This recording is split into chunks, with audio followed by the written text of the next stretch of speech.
Back in Stillwater for Texas and Oklahoma State. The Longhorns won the toss. They have deferred. So Mitchell Becker will kick it away for Charlie Strong and company.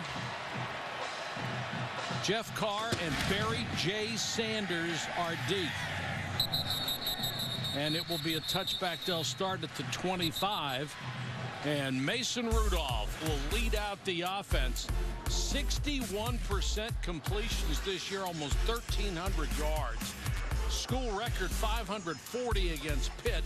He's 14-5 as a starter in his Oklahoma State career. He's a young man who had the couple of years ago, he was redshirting. He was a true freshman. There were some injuries in 2014, so he had to play at the end of the year. Last year, of course, he switched off a little bit with J.W. Walsh. Walsh would come in when they got inside, when they needed some run game, but Rudolph, a big, good thrower, and they have speed on the outside. He can run, too. It's out of bounds to 30, a gain of 5, chased out by Anthony Wheeler, who had 11 tackles in his last game against California. One thing that Rudolph, they're going very fast, is they picked up a good yardage, and they're holding it while they set the ball, but wanting to go fast. Little flanker screen that will get him a first down, complete to Jawan Seals. Well, one thing that Rudolph has struggled with in his career is fumbles, and you can see they have been working really hard getting that ball into two hands, and you saw him try to get it there. He has got to tuck that ball away. Mike Yursich, the offensive coordinator, quarterback coach, talked about his fumble problems yesterday and said he carries the ball away from him there. It looks like he wants to get the second hand on, but he just can't help himself keeping that ball away from his body. He has to get that tucked away. Out of the pistol this time, this is Justice Hill, the freshman running back. He'll get a couple. Old habits are hard to break. Yeah. If you've carried that ball away from your body for a long time, it's just tough to change. And Hill, the young man you just mentioned, a really good back, a young back that committed early to Oklahoma State and looked like the real deal. He's had fumble problems too. Great escape by Rudolph. Gets out to the 42. It'll bring up a third down and about 4. Second time he's been pressured out of the pocket. And there's the 4 fumbles by Rudolph. Last week he had one. He recovered one that he fumbled, but Justice Hill had 2 fumbles, and as a total group, Oklahoma State fumbled the ball inside the 5-yard line twice against Baylor. They went inside the 20 5 times in the second half and came away with a total of 3 points in a loss. They spot it back at the 40, ruling his knee touchdown there, so it's 3rd and 6. Keep an eye on number 28 in the near slot. That's their leading receiver. Rudolph now looking that way and throws. Complete for a first down and more. Caught by Blake Jarwin. They call him the cowboy back. That is a tight end slash H-back position. And they're going very fast. This is the idea. You pick up some chunks, you go fast.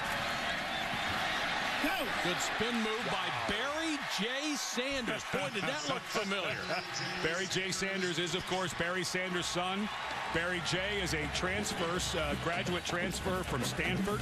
And yes, as a matter of fact, that did look like his dad. That was a tackle for loss, a couple of spins that became a 6-yard gain. Nice run.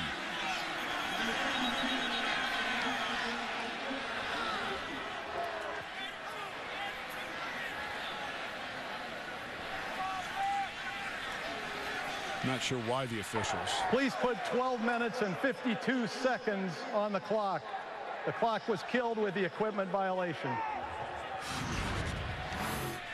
Well, here comes Sanders, who is caught in the backfield. Nice jump cut there. The jump cut was what his dad, I played in the NFL against his dad. That jump cut looks familiar to guys in the NFL and who tried to defend his dad. Yeah, you never had to tackle him, though, did you? No, I was on offense, thankfully. Nice run, though. Graduate transfer, got his degree at Stanford, and then gets to finish up his career where his dad played. That's a pretty cool career. Hey, against Barry Sanders, everybody wanted to be on offense.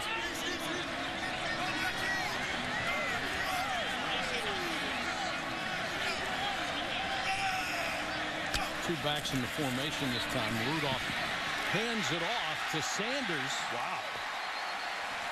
He's only averaging 1.8 a carry on 11 carries so far this year. But Texas they've had guys free. I mean, Paul Boyette is completely free, and they're not able to pick him up. They'll throw quickly and get a first down. The Oklahoma State offense really moving right now. Washington makes his 26th catch. Yeah, the flag here, though, Mike.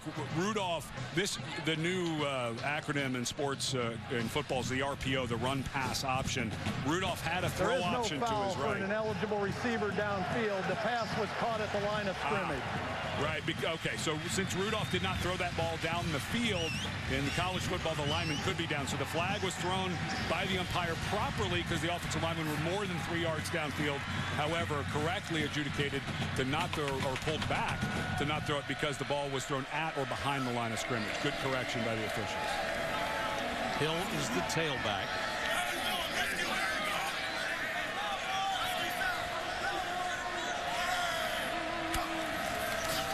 Hill will get the carry. Good block on the outside.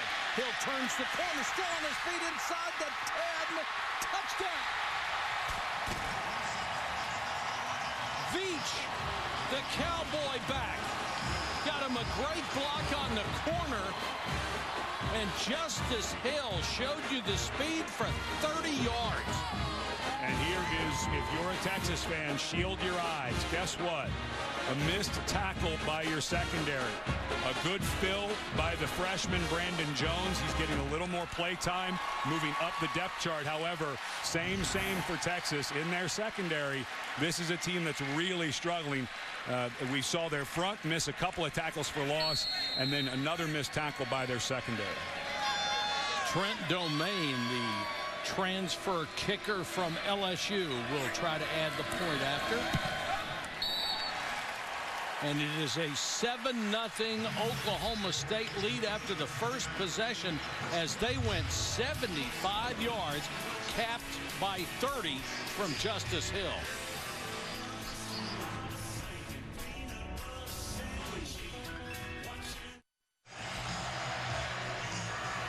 Just getting your college football day started here in Stillwater, coming up at 3:30 this afternoon on ABC. What a great game this ought to be. Wisconsin at Michigan. They have not played as top 10 opponents in 70 years. Cool weekend. Top 10 last night. My alma mater, University of Washington, looked all like a top 10 team. What, didn't they ever? Taking it to Stanford. And then tonight, of course, Louisville and Clemson. Wisconsin is the best team nobody knew about when the season started. We did LSU earlier in the year, and Wisconsin is legit. They are big and powerful on their offensive line. I think that's going to be the battle. Can Michigan slow them down? It's a statement you can make about Wisconsin every year on the offensive line. Yeah, sometimes they're not quite as gifted. You know, just bigger guys. Those guys can move. Oh, they're tough now. Here comes Chris Boyd on the return, or Duvernay, excuse me, on the return. Shane Buechele, the Texas freshman quarterback, only the second true freshman to start an opener for Texas. 7 touchdown passes for him. Texas had 9 all last season from quarterbacks, and they love what he does. He executes this new offense. He ran it before in high school. He knows what he's doing, makes great decisions. Yep, Sterling Gilbert, the first-year offensive coordinator they brought in from Tulsa, longtime high school quarterback and in Texas, and then a coach in the state of Texas. And a lot of the guys that when he came in that run this spread offense in high schools in Texas, they already knew his lingo. So a really quick transition. Deontay Foreman gets 4 yards on his first carry. You might notice Foreman is enormous at 249 pounds. But the guy who alternates with him is Chris Warren at 252. Then they bring in Swoops at 249. Buechele chased out of the pocket, slides in safely shy of the 30. They'll mark him down to 28, covered by Devontae Averett. And here's Sterling Gilbert. They go very fast. He said, we're pretty simple. We want to be fast and physical. They have 2 250-pound backs, a 250-pound quarterback we talked about, but they are running 5 seconds faster this year per play than they did last year when they were a fast offense. So they can go blisteringly fast, just like we saw Oklahoma State in the first series. And Foreman will not get it. 249 pounds, got a yard instead of 2. Number 96, Vincent Taylor, in the middle of that defense, stopped him, and it will be 4th and a yard. Well, that's what Texas wants to be. With Chris Warren, you mentioned, and Deontay Foreman, that's exactly what they want to be, as an inside run team. But give Glenn Spencer, the defensive coordinator at Oklahoma State, and his front 4 credit. There was good penetration, and there was no push at all by the offensive line from Texas. And Oklahoma State has been able to stop the run. They're 54th in the country. Here is a very short, low line drive kick out of bounds to 32. No chance of a return. It's a 39-yard kick, and Oklahoma State with the advantage after a possession for each.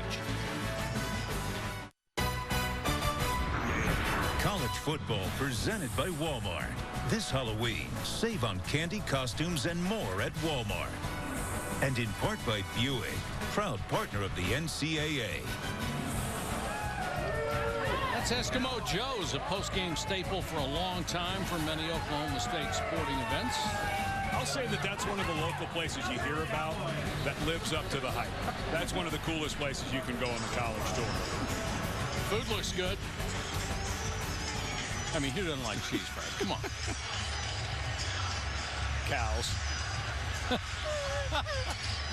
Just be weird to eat Never cheese. thought of that. Yeah.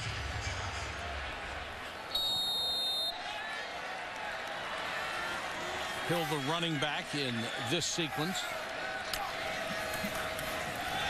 Rudolph fakes it to him, now under pressure. Pivots away, still on his feet. And dumps it to Childs. How many tackles have the Longhorns missed as we see a flag? They've had several guys dead to rights and can't tackle. An eligible receiver downfield. Offense number 71. The pass was caught beyond the line of scrimmage. That'll be a 5-yard penalty. We'll replay first down. And you can't blame Brad Lundblade, the center, because he thought Rudolph was going to take off. But I'll tell you, Mason Rudolph, who lost weight during the offseason, looks nifty. He feels pressure here. Watch him spin out late, but he looks really light on his feet. He seems to have a very good feel. Draw play, Hill. This guy's good.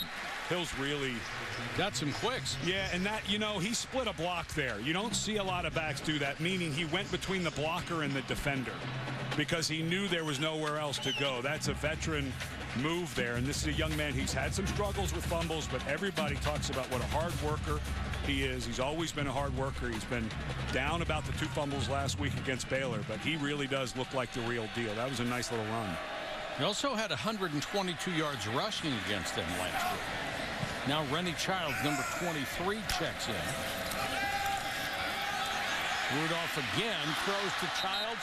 Didn't get his head around. Yeah, going to get a hold on Victor Saleko, the left tackle. He got beat off the edge. And instead of getting his quarterback hit, he grabbed a jersey. Holding. Texas is getting pressure. Number 77. That penalty is declined. It'll bring up 3rd down. Saleko is a kid who transferred from Alabama Birmingham after they dropped the program. Boy, and he did grab hold on that one. Yeah, that's Nashawn Hughes, a guy who has a really good get off. He got right by him. And now, well, you decline the penalty to make it 3rd, but, the way Rudolph's been throwing it and able to move around. 3rd and 10, 3-man rush. They drop 8 into coverage, so they throw it underneath to Jarwin. And Jarwin has enough for a 1st down. Blake Jarwin with his 2nd catch. Preseason All-Big 12 tight end. Rudolph has really good feet today. He was looking left, looking left, looking left. Everybody went that way. He came back to his safety valve. He's really good on his feet. And you can tell from what we saw last year, he looks thinner. His arms look thinner. He just looks like a more nimble athlete this year than what we saw last year. Blitz coming. They lob it to Washington. Got a hand on it, but couldn't pull it in. Washington is an elite receiver. He's only 6 feet tall, but he's got great leaping ability, good timing, good hands. So even though there was terrific coverage there by Devontae Davis, Rudolph put the ball up so that Washington could go make a play, but that was really nice coverage by Davis. 2 weeks ago, Washington had 296 yards receiving against Pittsburgh. 296.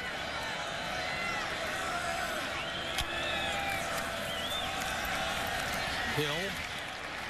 Not much there this time. You know, with Boyette was waiting for him, so was Malcolm Roach, who gets up off the bottom of the pile.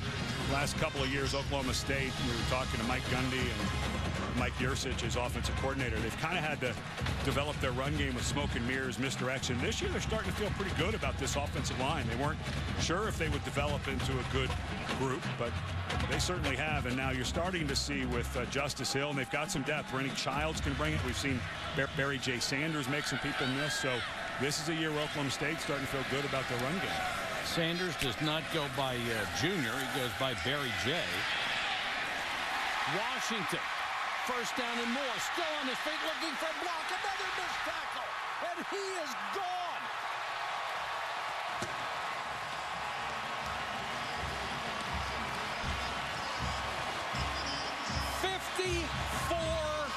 Yards. Great move by Washington and Barry J. Sanders with a block downfield to spring him. And Texas is just looking awful on defense. Well, the safety again getting out of position. And then what Oklahoma State does better, at the end of this play, they finish. They go to finish the blocks. And Texas, they just don't look comfortable in the secondary. They look like they are almost always half a step behind. 14-0.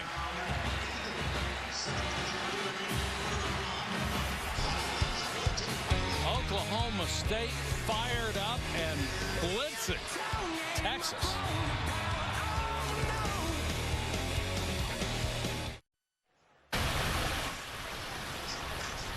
Welcome back to Stillwater. Oklahoma State, big first quarter. They lead Texas with 7:23 to go in the period. They need a filter on that fountain. Water looks a little rusty. It's supposed to look orange, Ed. Oh. Got it.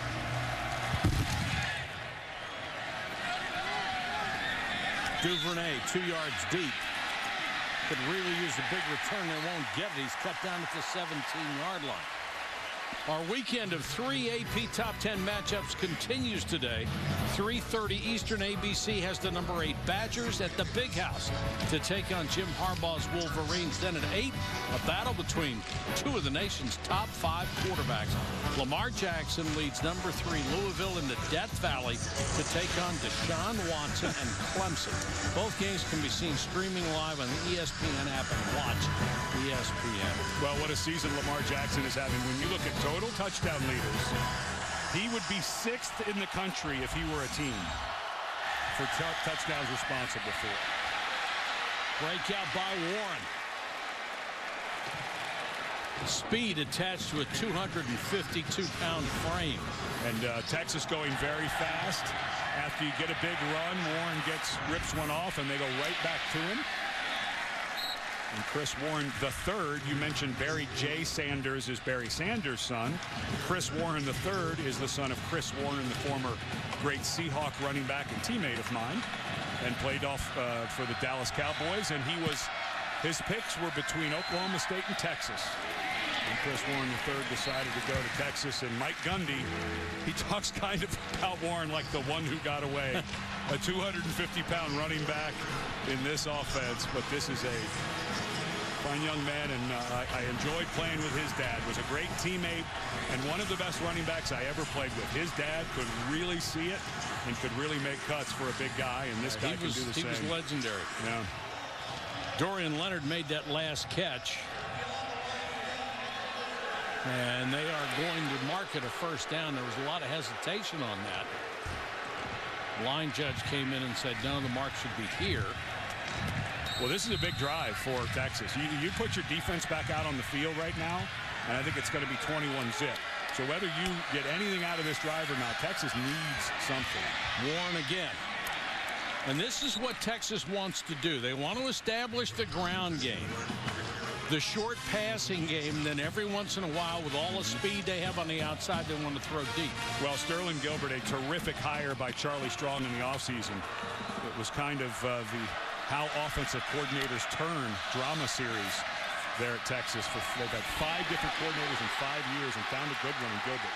There's Buechele with the short pass to Leonard, and Dorian Leonard outruns Lindsey Pipkins, who missed a tackle. 51 yards, and boy, did Texas need that. What did you say about pound inside, and then go outside to some of this speed? Well, Lindsey Pipkins, unfortunately, just took a bad angle. The safety very late getting over there. And Leonard does an excellent job of fighting to get to that pylon. And, of course, they'll take a quick look at this and replay, which is why the officials are holding it for a second on the field. All touchdowns, they give a quick look, and because Leonard had to make a play at the pylon. But that's that speed you're talking about. And when they the review, they're going to go ahead and take the time to review it. But Sterling Gilbert, I was mentioning the drama that was the offensive coordinator position. Last year, they started with Sean Watson, demoted him after the second game. Jade Norvell took over as a play caller. Joe Wickline, the offensive line coach / offensive coordinator, was embroiled in a lawsuit over leaving Oklahoma State, of all places. That looks like it's going to be confirmed. It didn't look like he went out of bounds. So it got really strange for Texas during the offseason. Oh, his heel's out. Boy, that looked like his heel. Let's see if his heel touches. It did not look like from the first, but let's see if that that inside foot. Well, his body shadow and the shadow of the defender makes it really hard to see. Yeah, his heel would have, guys run up on their toes. Boy, that sure looks like the heel's down. Out. Yeah. So that looks indisputable to me that he is out of bounds. So this would go back to the 2-yard line, which is it looked about the 2 where the ball was for Leonard. Back to the hiring of Sterling Gilbert. Most places you hire a high school coach to be the offensive coordinator at a high-profile school like Texas, and people would be screaming. But this is Texas. High school football coaches are demigods in this state. Yeah, well, and for Charlie Strong, and we get word that they will bring this ball back. I didn't notice that heel till that one cut. But Gilbert was a long-time high school coach in Texas, started working his way up the college ranks. After further review, the runner was out of bounds short of the goal line. The ball will be placed just inside the 2-yard line at position 5. Please set the game clock to 5:58. Good job by the people in the booth and the officiating crew to get that one right. And Gilbert is a guy, he comes in with his high school credentials in Texas with a spread fast offense, but you've mentioned the 250-pound backs and the size that they're starting to get on the offensive line. This is a place where you can go with the 18-wheeler package potentially, which brings in Tyrone Swoops, or this is Chris Warren or Deontay Freeman time. And you just look at the numbers, and it is obvious what he has been able to do with this new offense and the new personnel. Warren is the running back, but it's Swoops in the 18-wheeler package, and Tyrone Swoops walks in for the Texas touchdown. So overturning the touchdown call a play ago was merely a nuisance. And what a great answer. And I think why Texas fans were so excited when early in the year they started seeing some dynamic play calling and some really out of the box thinking, where you take Swoops, who was beat out. He started the first game, was beat out by Buechele, but they put in they had the package in, but they started using him a little more. Of course, Swoops scored the game winner against Notre Dame in overtime. And Gilbert can coach. He's a really, really good offensive coach, and you can sense it. Point after makes it 14-7. Texas on the board, closes the lead to a touchdown.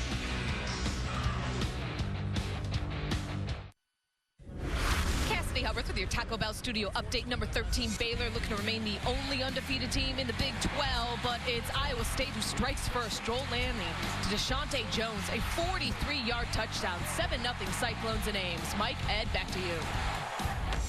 Cassidy, thank you so much. 14-7 here. Texas with a critical score to stop the bleeding. Sanders are deep.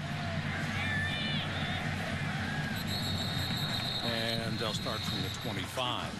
You can kick off your Pro Football Sunday morning with ESPN at 10 Eastern. NFL Insider Sunday edition updates you on all the injury news, breaking stories. Then at 11, Chris Berman and his NFL Countdown crew will take you right up to kickoff. I think we know the fate of Dez Bryant, the Oklahoma State grad for Cowboys, right? He's out this week. So there's an update for you, Mike. I'm on top of the NFL breaking news. We appreciate it, man.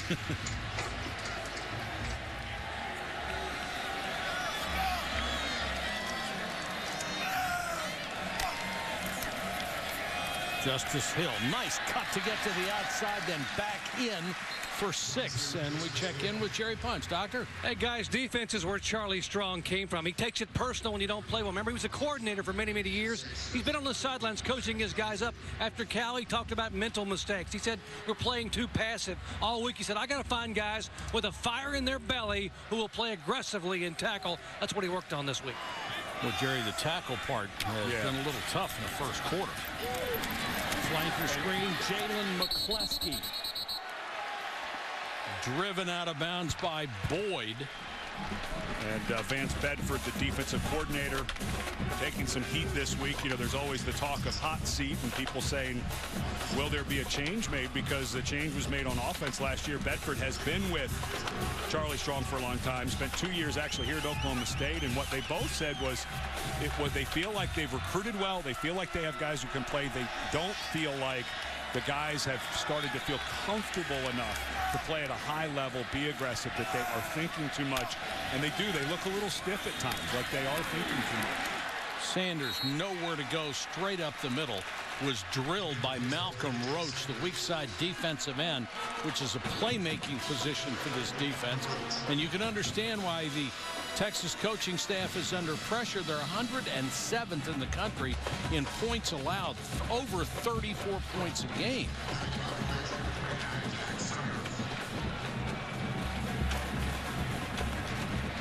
Good 3 and out for Texas. Went over. Charlie got involved with the defense a little bit. Pretty conservative call there on 3rd and medium, but get the ball back after momentum changing possession the last time you had it.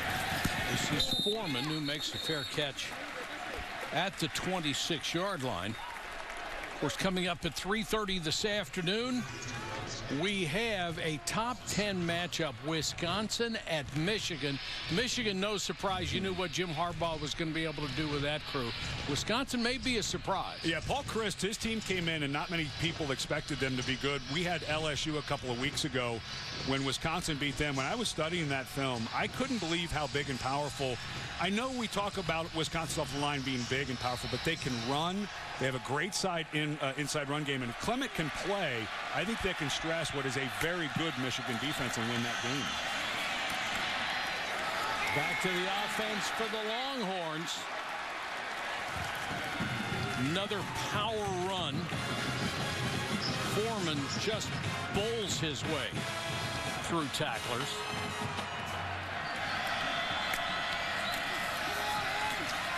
Hurd on the outside. Last year's in quarterback battle was Hurd. Little with bit of swoops, they moved him to wide receiver. Little bit of a late throw by Buechele, but well defended. When we were talking to Glenn Spencer, the defense coordinator, said they were going to play off and make Texas earn it. And they're playing off now, but that time they got up on the screen pretty well. They are going to defend the deep ball, which has been a problem for them. So that means there's going to be hitches and short hooks available. Are you patient enough to take them and march down the field that way? Jake Oliver made the last catch, and it's going to be 3rd and call it 6. And there's Glenn. First time at Oklahoma State, he's calling a game from upstairs. Figuring with all the substitutions that Texas does, he can see a little better. And a nice play by Buechele on that 2nd and 10. Buechele looks one way, throws the other. Hurd, flanker screen, gets blocks, and Hurd is down to the 35. This is a pretty simple formula. Power run game, throw it short, throw it short, throw it short. If anybody comes up, throw it long. And now, go.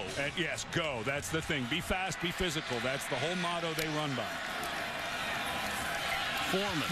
It helps with a 250-pounder, doesn't it? Who can just kind of step forward for 5 yards. Buechele has terrific feet. He really, you could see him shift his feet to come back to Hurd on that screen. Excellent call by Gilbert on a 3rd and medium instead of trying to make Buechele stand in the pocket coming back to Hurd. And Hurd would be the number 3 quarterback if they ever get into that situation behind Buechele and Swoops. Buechele on the bobble has to take it himself and dive forward. Miley made the stop. The junior college transfer, 6'3", 315. Big 3rd down here. You're on the edge of field goal range, and the way your defense plays for Texas, you have to think about, I think, 4-down territory. I don't think Texas can think field goals in this game. And with the 18-wheeler package and Tyrone Swoops, this is an opportunity. He can throw it. Remember, he was the starting quarterback where maybe you could get a pop pass in. Swoops straight up the middle. They have been so successful with this. They put so many big bodies in there. Unless you get 9 guys in the box, you have virtually no chance. Well, and a lot of misdirection, too, because Swoops can hand that off and go about 3 different ways. Give the offensive line, which is really growing into its own under new coach Matt Maddox, who was part of the reason Gilbert took the job. He was able to bring Maddox with him from Tulsa. That was good blocking. Gives it to Foreman. Straight up the gut. Touchdown.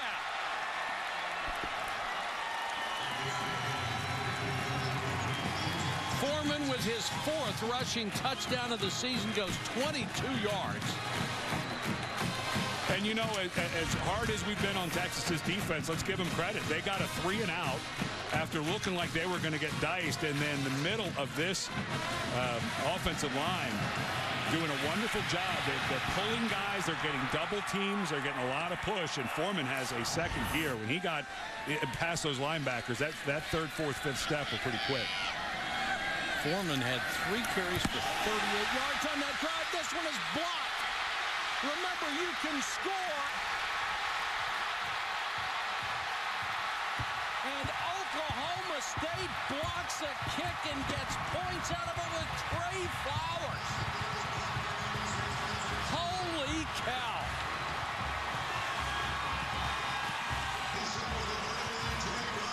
Just when Texas had taken back all the momentum, Oklahoma State blocks the point after. Vincent Taylor did an unbelievable job. He jumped right between the center and the guard. He blocked it with his belly, picked it up, and then had the wherewithal and the smarts to throw at the Flowers, because if Taylor would have kept it, they would have gotten tackled. What a change of momentum after a touchdown, and now we have a flag.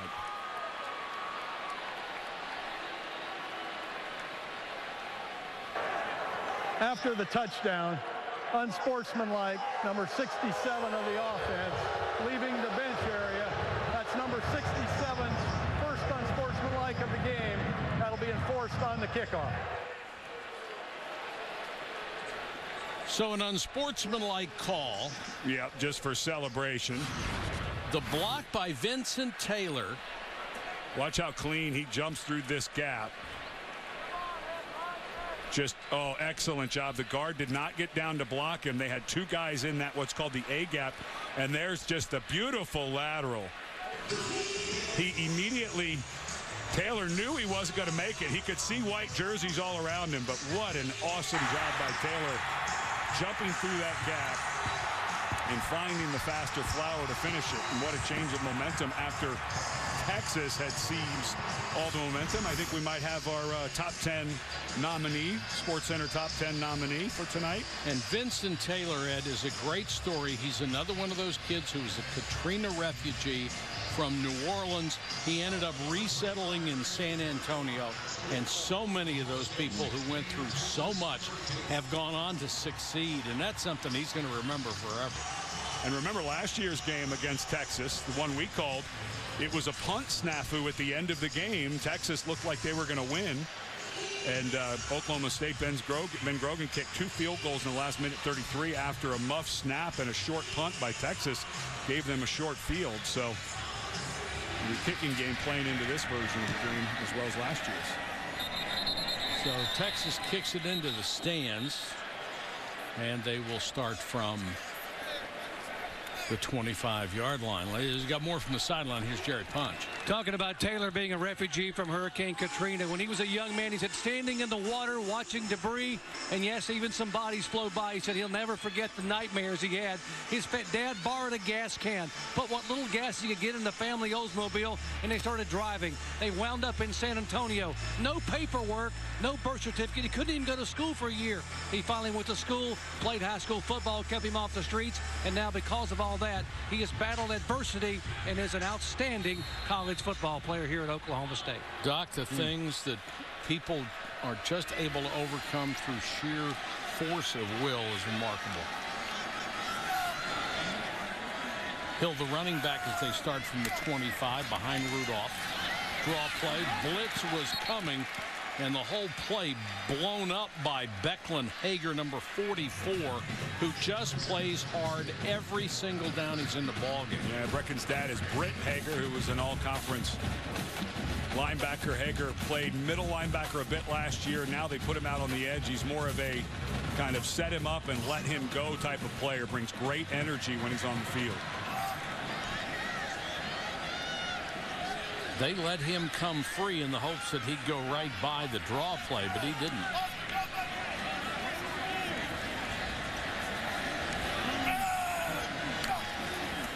Texas brings a 5-man rush, and down goes Rudolph. Jason Hall, the free safety, who started on the line of scrimmage and came from the blind side. Well, Hall's almost 220 pounds. We've been talking about how good Justice Hill is in the run game. But this time, the 171-pound freshman doesn't have a chance against the 220-pound safety, and that is the second play in a row where a player from space outside the formation has come on a blitz.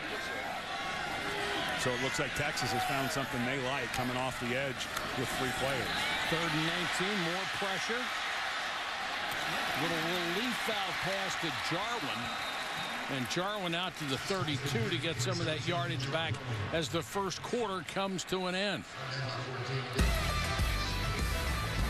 This presentation of college football will continue after this message and a word from our ABC station.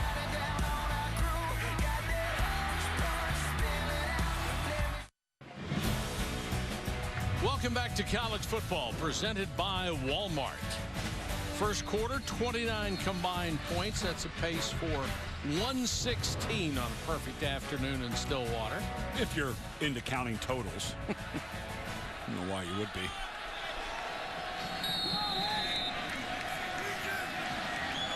Dixon, who has 9 kicks this year, better than, or excuse me, Siner kicking to Foreman. And tracked down at the 18-yard line. Lost his footing after a 52-yard kick and no return. And let's check in with Cassidy. Baylor and West Virginia, the only undefeated teams in the Big 12, but Iowa State with an almost perfect first quarter. Mike Warren with a 1-yard TD run.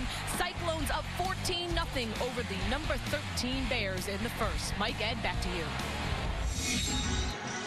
Stunner, huh?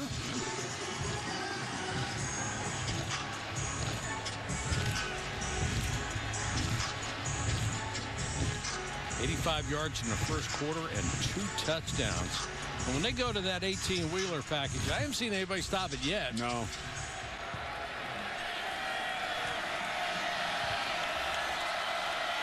Buechele is back in, and Warren is the running back.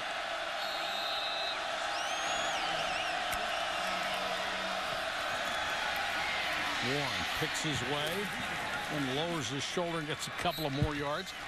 Gain of 8. And I'll give Charlie Strong and his defensive coaching staff some credit. It looked like they were going to get run out of this building. At least they've slowed some things down And this offense that Texas fans have been drooling over since it started.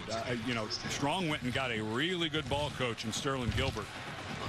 And so if they can settle in a little bit on defense and just start to tighten down some of the screws in the secondary, this is an offense that can compete with anybody. And Buechele looks like, as a true freshman, he looks like he's been around a while. Yes, he does. Throws this one complete. They're not going to get much out of it to Humphrey. Of course, Buechele's dad, Steve, a.k.a. Boo Buechele, longtime Major League player. He's now a coach in the Major League. So this is a guy who's around big league ballparks his whole life, in the locker room, went through spring practice, so he saw the speed of the college game, and he looks like a veteran. Warren again, just running over people. And Ed, you talked about how happy they are with the offense. In 3 games, they've scored 50, 41, and 50. What's not to be happy about? And able to get, if you can run a spread hurry up offense, and you can have the speed on the outside that Gilbert has, and also force a defense to leave some extra people around the line of scrimmage for a power run game, it's pretty hard to defend. Warren again. That time, Lindsey Pipkins got low and made the tackle, and here's Jerry. Talking about Buechele, you know, Charlie Strong, before he told Buechele he was going to start the first game of his career as a true freshman, he actually called his dad and let his dad and mom know the day before so his dad could ask off with the Texas Rangers and be there. And then he told the young man the next day, but he wanted to make sure dad and mom could be there to see their young man start first time ever as a true freshman. That's cool. That's great, isn't it? You know, hot seat or no hot seat, Charlie Strong's a good guy, and he really does care about his players. Buechele throws low, and boy, didn't that look like it hopped? It did. The officials are right on it. But what I'm so impressed with is Buechele's feet. He does such a nice job of repositioning his feet. It's like a shortstop. That looks like a catch to me. Well, just picked it right off the top of the turf. And now with a 3rd and inside 5, this is where you can still run the ball with your power run game if you're Texas. Hard to defend. Extra people at the line of scrimmage. Short set, short pass, enough for the first down to Armonte Foreman. And here's where Buechele is just, he's way ahead of his time. That, you would run a run play on that if you could have. However, Oklahoma State put an extra guy around the line of scrimmage, and he called one out to Foreman and threw a strike. Very smart kid. Back in is Deontay Foreman. He and Armonte are twins.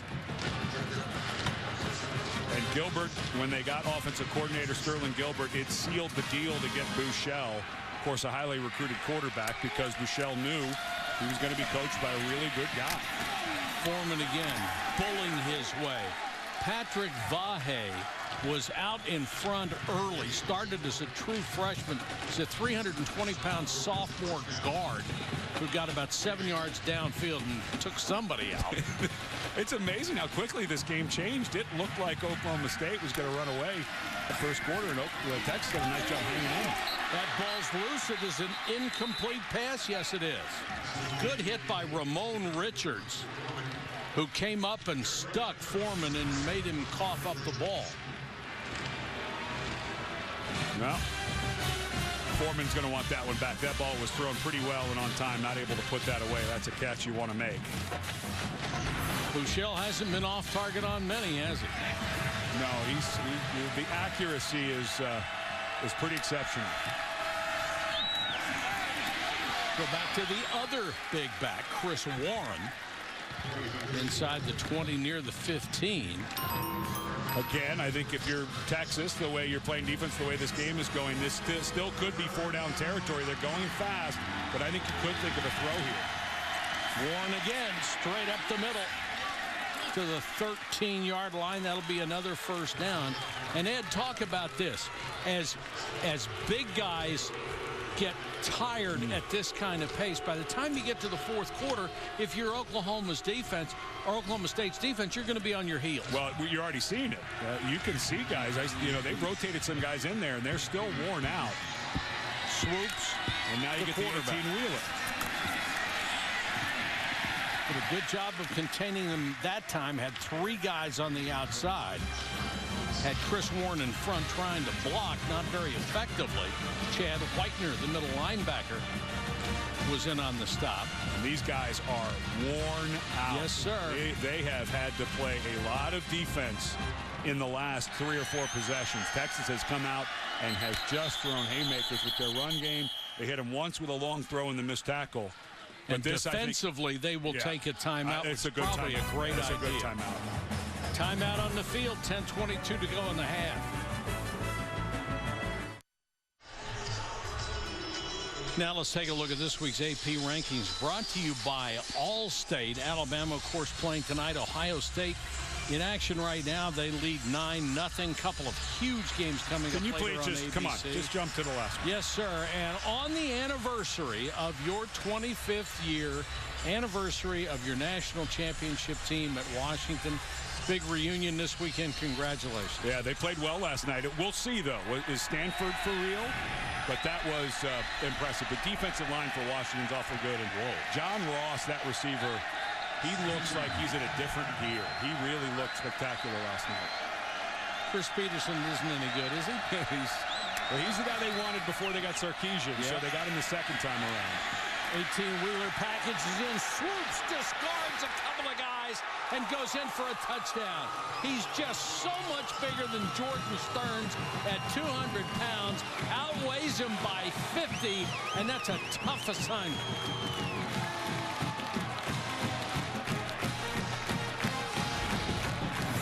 You can see the sound, you almost hear it.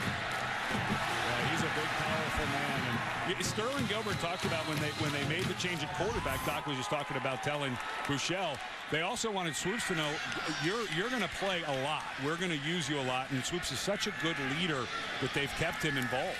Sometimes you're the windshield, sometimes you're the bug. Another blocked kick.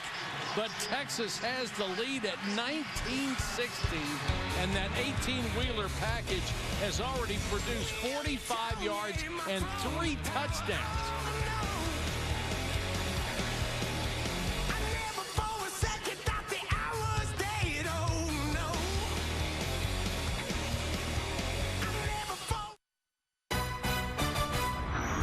Football presented by Walmart. Brought to you by Pacific Life, helping generations of families achieve long-term financial security for over 145 years. And Chick-fil-A. We didn't invent the chicken, just the chicken sandwich. That's Heritage Hall with a visual history of Oklahoma State sports. And how appropriate with the Ryder Cup this weekend that we end on golf.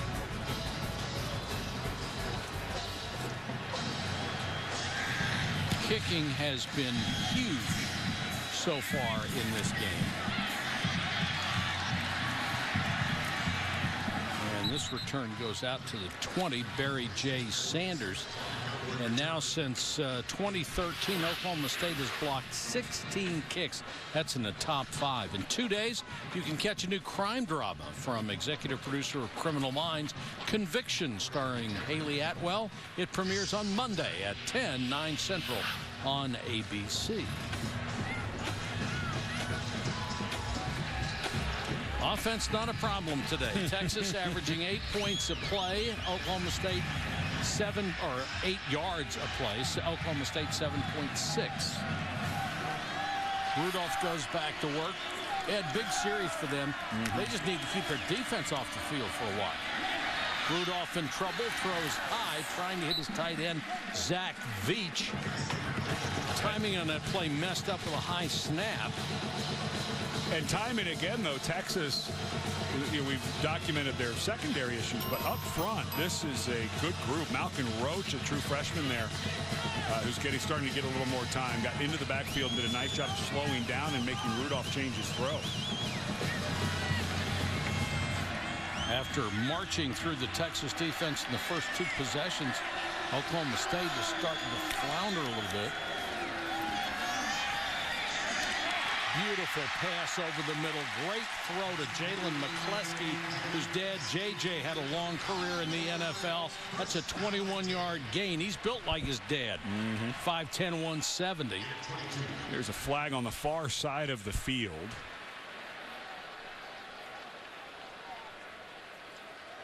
So it had to be during the route. It's down the field a bit from the line of scrimmage. Unsportsmanlike conduct, sideline interference against the Texas bench. That 15 yards will be added to the end of the run. First down. And remember last year in this game, Charlie Strong, there's very tight sidelines here at Oklahoma State, so it pushed you out. But remember, Charlie Strong got a 15-yard penalty. I'm not saying this was on him. This was sideline interference. But there was a sideline penalty late in the game that helped Oklahoma State kick their first of 2 field goals in the last minute and a half to beat him. So another penalty on the sideline for Texas. It is tight over there. This is the tightest field, I think, in the Power 5 conference. Rudolph flanker screen, got it outside to James Washington. Turns on the burners, and Washington inside the 5 before he's knocked out of bounds. This guy is for real. 6th in the country, averaging 122 yards a game. Just has a snap about him. Everything is a little quick.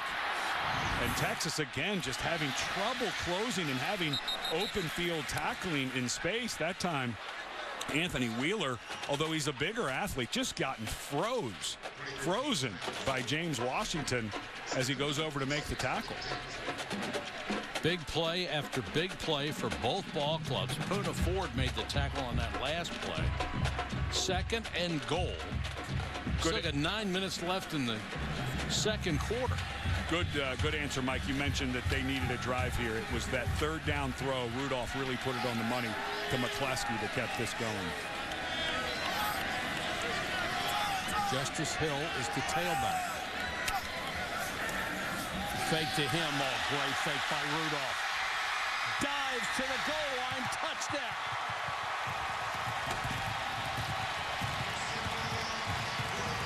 And he looks a little wobbly as he gets up. He had to fight and dive. He put a great move. Breckenhager, not Brett, his dad. Breckenhager comes down off the end. But watch as Rudolph goes to finish this. Clean hits by the defenders. A finish-up hit by Dylan Haynes as Jason Hall hits him. But then it looked like he was in, but Rudolph was really slow getting up. Yeah, Jason Hall got him low, then he took a shot high. Gutsy play by Rudolph. It pays off for a touchdown.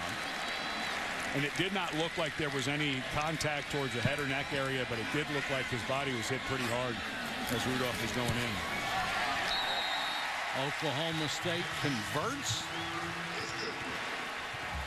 And the Cowboys are back on top. Well, Mason Rudolph threw it well, ran it well, and they get a touchdown out of this series.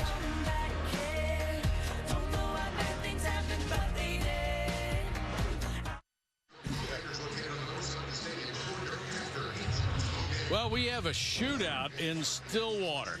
It's 23-19 second quarter. And that 4 points comes all on PATs for Texas. There was a blocked PAT return for 2 points, 3-point swing, and then another blocked PAT, point after touchdown against Texas. And there's your difference. Duvernay and Porter are deep. Duvernay a yard out of the end zone. Driving the pile forward to the 25. Let's take a look at today's right combination. Brought to you by State Farm. How about just a sound effect? Breaker 19, breaker 19. We have a guy number 18 in the game who runs over people. Former quarterback starting quarterback Tyrone Swoops, now playing in what they call the 18-wheeler package. Walks in for his first touchdown and then runs through Jordan Stern's high tackle. And yeah, you might as well get your dance on. Getting a pretty good day going. Wonder what he's grooving through. You guys' earbuds in? Jeez, I think that's probably against the rules of Charlie Strong's program. Might be. Freeman in a tailback for Shane Buechele, and he'll get the call.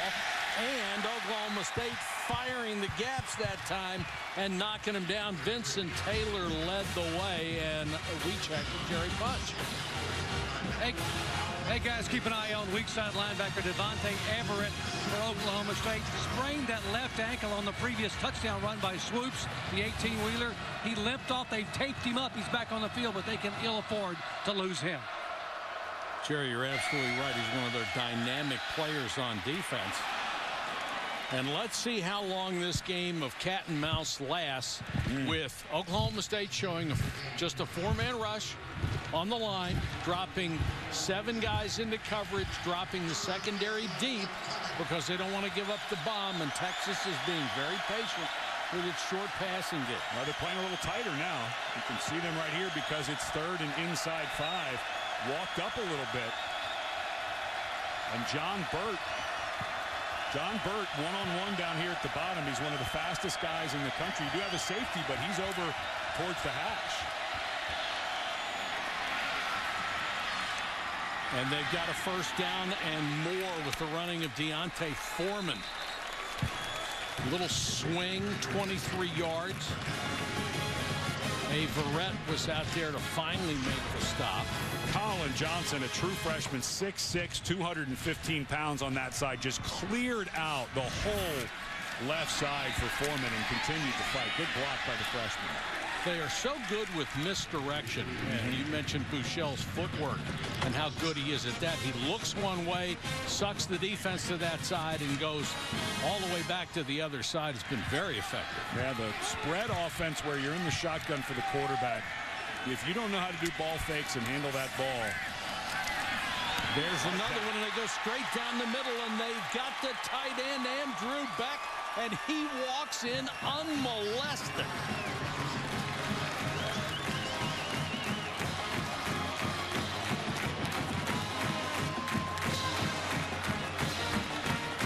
Buechele's only 10 out of 12 for 170 yards so far in the first half. Well, watch the ball fake right here, but Buechele knew right away where he wanted to come. Another RPO, run pass option, where it was his own read, and he saw Beck running free. He couldn't get the ball out fast enough to throw it to him. It was the perfect replay because you could see the middle linebacker come racing toward the hole, and you could see the safety come in, and there's another block.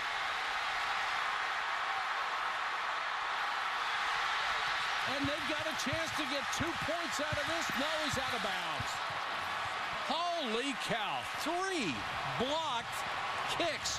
Vincent Taylor did it again.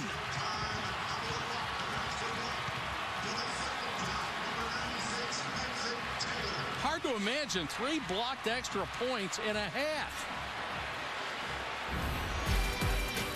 Well, it gives you something to adjust if you're Texas at the halftime. But once again, Vincent Taylor works that gap between the center and the guard to protection. Unbelievable 3 blocked PAT.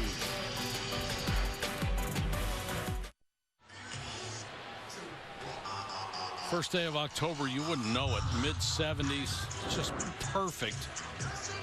No, it's always mid-70s and beautiful in Stillwater. Yeah, maybe on the 1st of October. What about the 1st of February? 70-degree difference. Carr and Sanders are deep.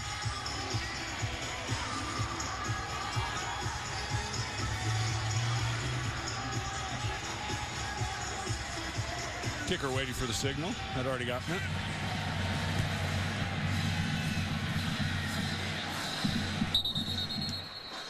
Sanders lets it go. They'll start at 25. Let's take a look at today's good hands play brought to you by Allstate. Well, the first one was actually blocked by his chest. That was Vincent Taylor who got through and made the block. This time it's Dylan Galloway, an offensive lineman, in to help block on point after. And then one more time, same result. This was a hand by Vincent Taylor. And this time Lindsey Pipkins pulls it up and almost takes it for 2 more points. So that is a 5-point swing on kicks. The point after touchdown kick from Texas. 3 have been blocked. 1 has been returned for 2 points. So a total of a 5-point swing. Hill for a couple. And all those blocks were caused by penetration. It's tough to blame the kicker or anybody else in that part of the unit. It's the line that's not holding out the rushers. Or you just give credit to Vincent Taylor for being awesome, Mike. Absolutely. You don't have to always be negative. There you go. I like that. Get skinny, it's called. When you get through that hole, you turn your shoulders, get yourself skinny. That's hard for a guy like Taylor, but he did it well. Set up the screen. Sanders. Well diagnosed by the Texas defense that time. Nashon Hughes, number 40, made the spot, or the stop right there to bring up a third down and a long 4. I know they want to keep the run game going here, but on 3rd and medium, Rudolph, you got 5 wide receivers. Texas has not brought pressure. I don't know that you'd really want to blitz here because under 7 yards, Rudolph can get this off pretty quickly. Move the ball back a little bit. It's closer to 3rd and 5 now. 4-man rush. Rudolph with time. And caught at the 35-yard line. What a beautiful throw. He just laid it in there to Seals. That was really well timed. Whoa. And Seals, well, let's see if this gets reviewed. Oklahoma State did a wonderful job of going fast. And right back to the middle of the field to McCluskey for the touchdown. And once again, confusion in the secondary for Texas. Oklahoma State, Deshaun Elliott, the safety, and the corner had 2 different calls in, and Oklahoma State did an awesome job of, after the catch or maybe no catch by Seals, not allowing it to be reviewed, and all of a sudden Texas could not get lined up and get the right call, and they sneak an easy one in with McCluskey. And you could see the Texas guys in the secondary after the play looking at each other, raising their hands. Why didn't you have it? Well, I thought you should have had it. And that's the norm in college football now. When people get chunk plays, 10, 20, 30 yards, you can expect them to go fast. So you cannot get caught off guard. Here, let's see if this ball is called all the way to the ground. It doesn't matter. It looked like it was a catch. I don't want to say it was not a catch. But then Oklahoma State just a brilliant job of going fast. And the 2 defenders, Deshaun Elliott and John Bonney, could not get their call straight. Let's go to the studio and an update with Cassidy Hubbard. Cassidy? Thanks, Mike. Number 14, Miami taking on Georgia Tech, and the Hurricanes came into this game leading the FBS in scoring defense and continue to pad that stat. Joe Jackson with a scoop and score. This game over on ESPN2, and J.T. Baer with his 58th career passing touchdown, setting a new Ohio State record. Also his 3rd of the game. Buckeyes up 23-0 over Rutgers. Mike, Ed, back to you. Cassidy, thanks very much. Is this first team to 60 wins? Oh, he's getting this guy in their RTC. He's got to do a push-up for every point. So I wonder,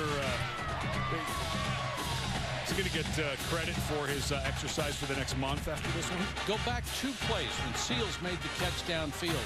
How was he able to be inside of the defender when he was that far out on the perimeter?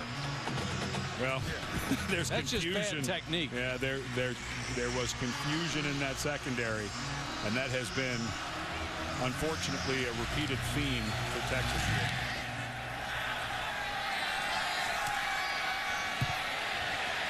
Duvernay decides to bring it out, gets back to the 20-yard line.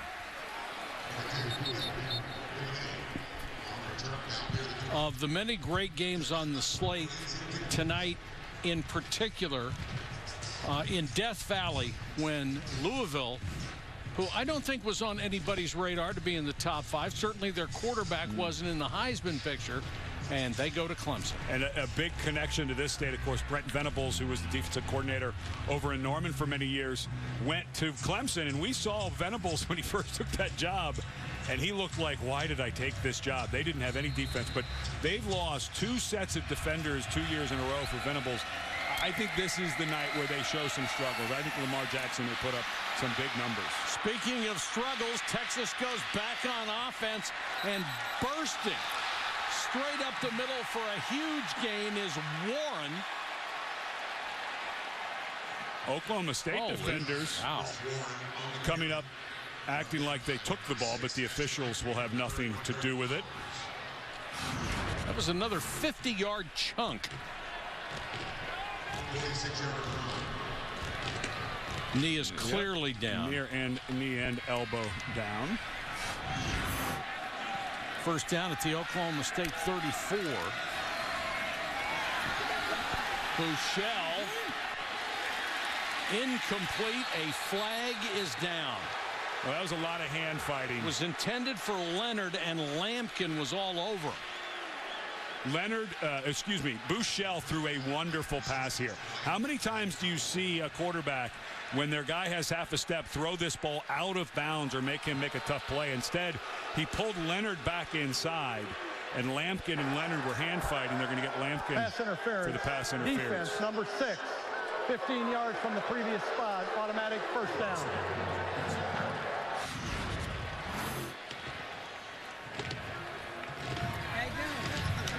You know, both guys were fighting with the arm, and the official to that side didn't throw it. It was the back judge. I'm not sure that that's a penalty. I'm not sure now. Yeah, I think Lampkin, and I was watching it real time when that ball's in the air. It looked like they were both hand fighting.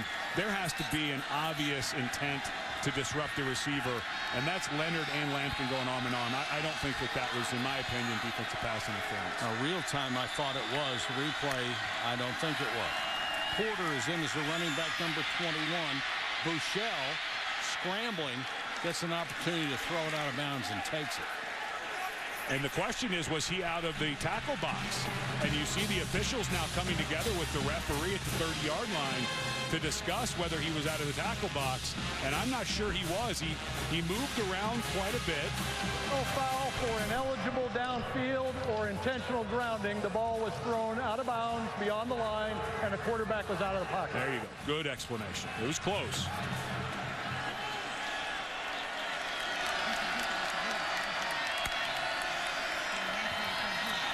They'll hand it off to Porter, and a flag is down, thrown into the pit. Kyle Porter's got a little shake to him, doesn't he? He does. Holding. Offense, number 55. 10-yard penalty. Replay, second down. It's Connor Williams, the big left tackle. And you remember this offensive line is playing without probably its best player, Alex Anderson, who has been suspended on a DUI charge. Well, it's Kent Perkins. Alex Anderson is in his place. Yeah. Perkins suspended. And that's Matt Maddox, the offensive line coach. First year, came from Tulsa, was graduate assistant with Sterling Gilbert back in 2005. The offensive coordinator. They became pals, been working together for several years now. Done a nice job. Buechele under pressure. Throws on the run, almost completed it, but a little bit wide. Just noticing a little tendency. Buechele tends to tuck the ball away when he's running in the backfield. We've seen Rudolph earlier kind of have the ball away, but that's twice where once he's tucked it, he's had to pull it back out to throw it. Wonder if he could hold it a little better so he can have a quicker release if he decides to get it downfield. Little nitpick, because this guy's awfully good for a young guy. Here's the question. If you don't get the first down here, do you have the courage to try field goal after you've had 3 extra points blocked? I would not. I would be very worried about that. Buechele wheels out of there. Throws on the run. Knocked away. Incomplete. Trey Flowers saved a touchdown.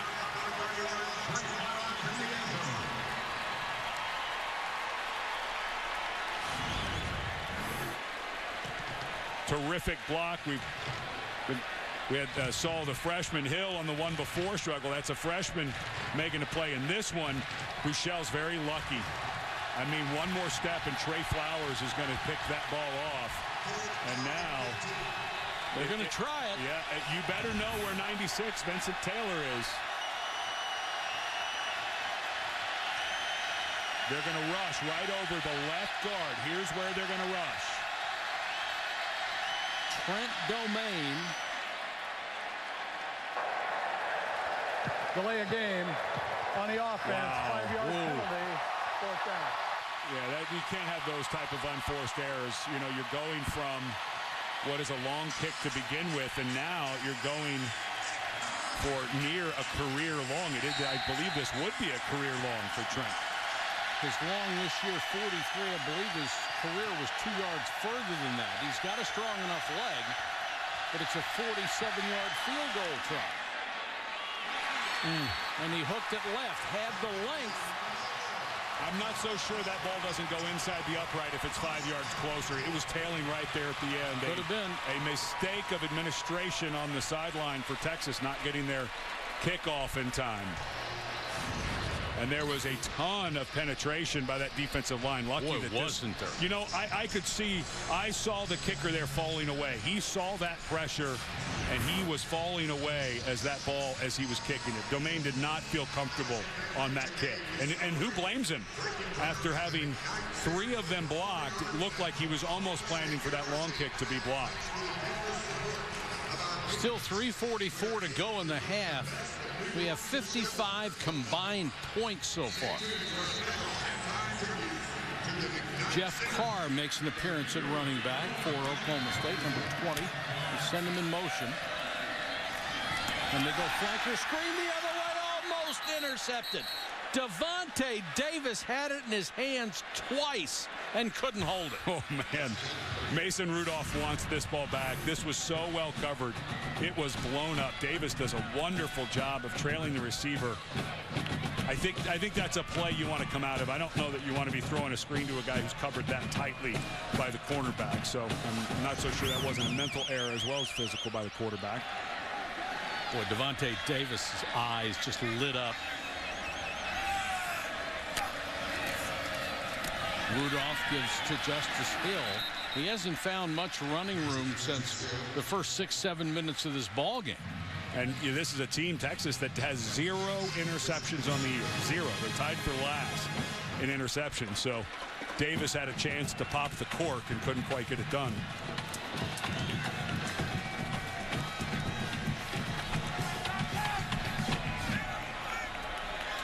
Other than that 30-yard touchdown run, Hill is 7 for 13 on the ground. 4-man rush.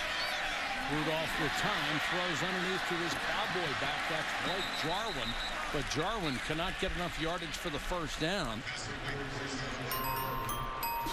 P.J. Locke, the nickelback, knocked him out of bounds. And for Texas, playing off has started to pay off a little bit, forcing Rudolph to earn everything. Not able to throw it beyond the flag, so he had to get it over to Jarwin, who couldn't quite make the first down. And all of a sudden, Texas is going to get the ball back. And even with a freshman quarterback, the way Buechele looks, this is plenty of time. Zach Seiner to punt it away. Armonte Foreman is deep. He waits back at his own 22-yard line. High spiral. Foreman hitting his track, shakes a tackler, fights for extra yardage, and goes across the 25 to the 26. Nice 9-yard return. And now for today's Aflac trivia question: who are the only 2 Louisville head coaches to win 12 games in a season? Of course, 8 o'clock tonight is the big game. Lamar Jackson taking the show on the road to Death Valley against the Brent Venables coached defense of Clemson. I'm going to say Bobby Petrino is one of the coaches for Louisville to fill that. This one is really too easy. I know, because I got the answer. So what can Texas do for the next in the next 2:37? Well, they don't want to kick the ball anymore. That's clear. No. Foreman. Well, that's awfully conservative to get started here. And now if you're Oklahoma State, you've got your 2 timeouts. You can start thinking about if you're going to get the ball back, whether you're going to use one of those or not. Darian Daniels made that last stop as they alternate defensive linemen in this game. This pass complete to the outside to Devin Duvernay. And Texas seeming to go a little bit slower pace-wise. And here comes the 18-wheeler as Buechele comes out. I know they seem to run it every time, but you have to be careful here if you're Oklahoma State with a Tyrone Swoops throw. But they are in no rush to get plays off here. I think the idea is let's burn some clock while we move it, which isn't a bad plan if you're able to pick it up. 3rd and 3. Swoops taken down short of the yard to make. And they'll have to kick it away on 4th and 2. It was Darian Daniels again. 3:05 against 2:49. And Oklahoma State wisely getting the timeout, knowing that that Texas could have just taken their time there and punted it, or even used the timeout at the end of the 40-second play clock. So good use of the timeout by Oklahoma State. Sure was. Saved some 35 seconds here that would have burned off. Let's answer our Aflac trivia question for you. Who are the only 2 Louisville head coaches to win 12 games? And Ed, you were right. Bobby Petrino, his first tour at Louisville in 2006, and Charlie Strong in 2013. It's amazing that what Strong was able to build, and then Petrino comes back and continues to build on it, and now has a team at Louisville that looks like a playoff contender. And that's, of course, what was a springboard for Strong to get this job. And he had built top defense in the country at Louisville, and now Texas fans saying, okay, it's our turn. Let's see that defense. It seems like you've got the offensive side dialed in with Sterling Gilbert. Figured that part out. Now let's get that defense sorted.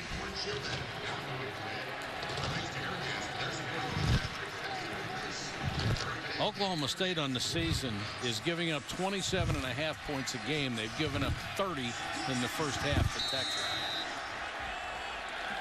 Barry J. Sanders they've given up 27.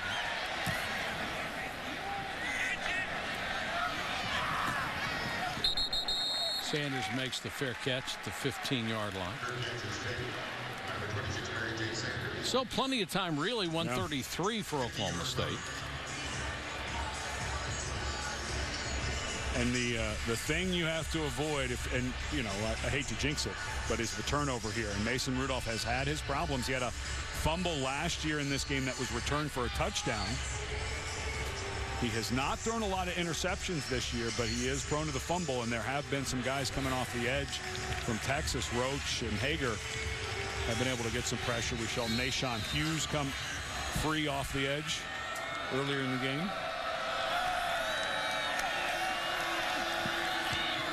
Rudolph under pressure, down he goes inside the 10, sacked by Charles Amenahue, his second sack of the year. And Texas does a nice job getting there with 3 timeouts. Now they use their timeout, a big lost yardage play. And all of a sudden, Texas being smart about trying to save a little clock to see if they can get it back. Just a straight pass rush. Just Amenahue doing a wonderful job with his inside stab hand. And the right tackle on that side, Zachary Crabtree, not able to hold up. I feel like if you're playing against this type of front, I feel like you should have a back in there helping your tackles. I think we've just seen guys are going to struggle off the edge with the athletes that Texas has. So let's see if they make the adjustment. I mean, you see it all the time. Usually low man wins, and he got that right shoulder under the blocker. Now the hard part is you go out, you play a play, then you get a timeout, you kind of get out of rhythm. So it's not just gave up the sack, but just kind of missing the rhythm of playing the next snap. So Texas right now in the driver's seat here. They still have 2 timeouts left. 2nd and 17, so you think Oklahoma State can't be too risky inside their own 10. And they give it off to Hill, and Hill bursts up the left side. How does that happen on 2nd and 17 inside the 10? Wow. Holy cow. And now they'll go fast again because they got the big chunk play. They didn't change personnel, so Texas has to get lined up quickly. Give it to Hill again off the right side. To the 32. Now you got to be upended by Devontae Davis. Now you got to be careful here. Oklahoma State not using the timeout. Clock is running. They're starting to burn some precious seconds here. They know how to go fast. Complete underneath to Lacey. And Lacey gets out of bounds near midfield. The hurdle by Hill, not quite Lamar Jackson-esque. He wasn't able to land on his feet and keep running, but hurdle nonetheless. That time a wonderful job by Rudolph. Reading coming back. He was looking to his right, came back to Lacey, who was near the sideline.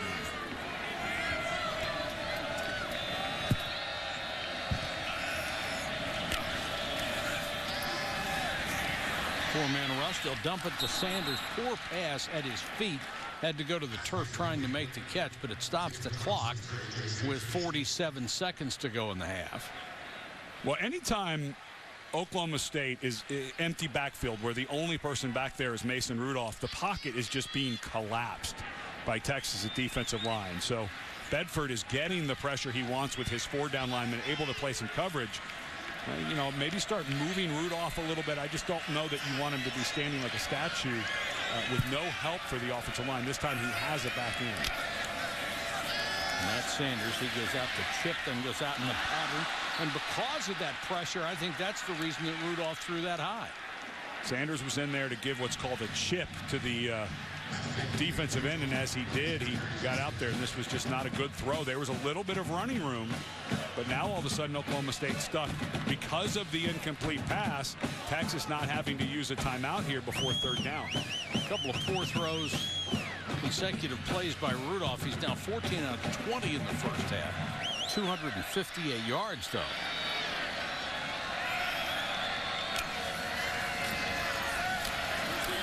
Haynes in the pocket, throws the post and throws it right on target to McCluskey.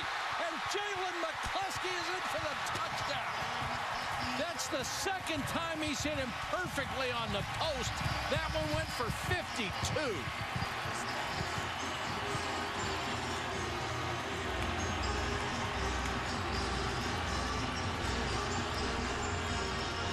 How many missed tackles can you live with if you're Texas? Well, they're not. That's why they lost to Cal, and that's why they're struggling here against Oklahoma State. A terrific throw between coverage by Rudolph. However, it was between coverage, meaning you should have someone there to make the tackle, and once again, Texas not able to close it off.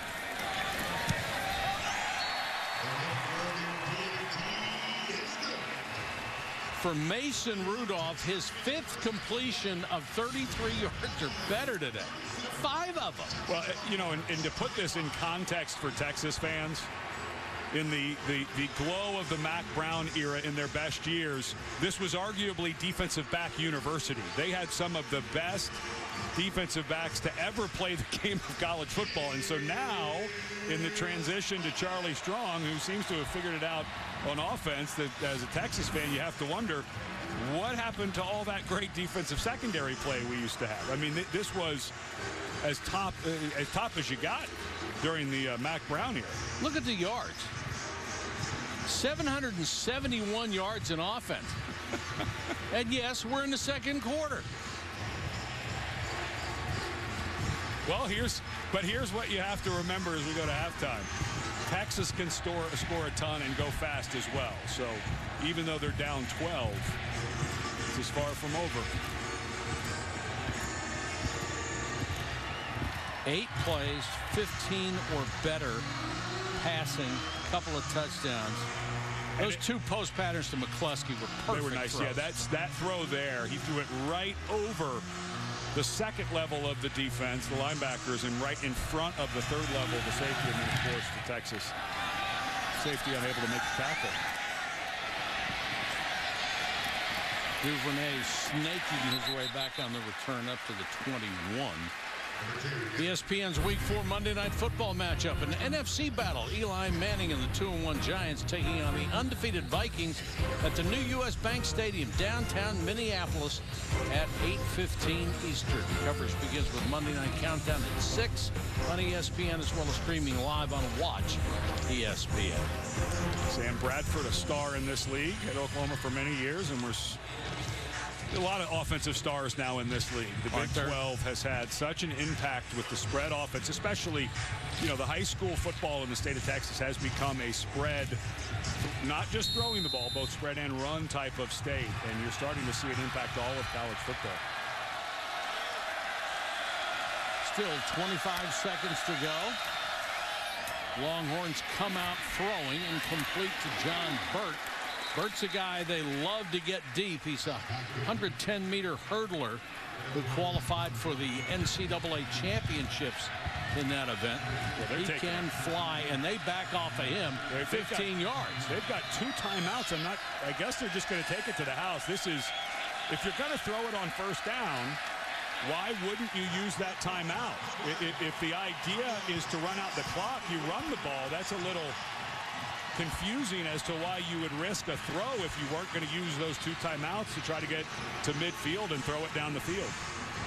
At the half, the score 37-25 Oklahoma State. When we come back, Stan Verrett and company will bring you up to date on the halftime report after this message and a word from our ABC stations.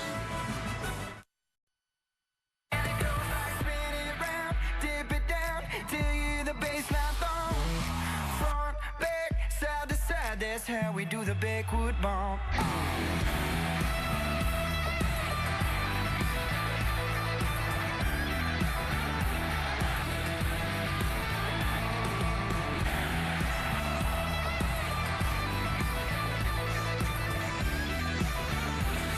Welcome back to college football, presented by Walmart.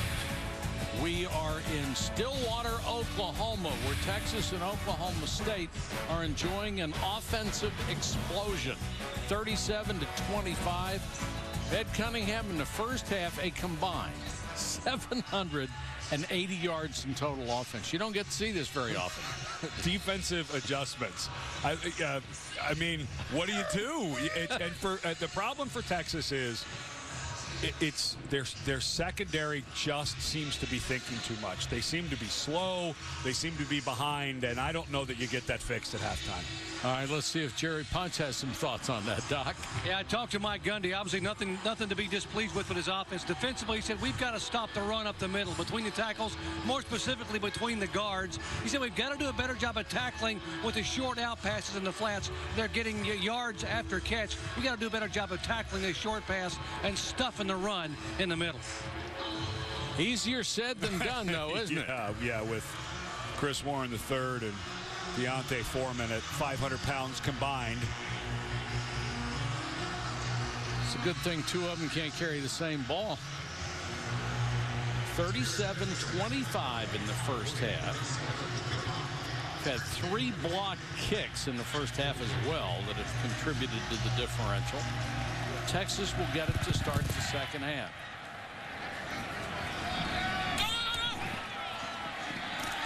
Duvernay taken out of bounds inside the 20. Let's take a look at our Pacific Life game summary.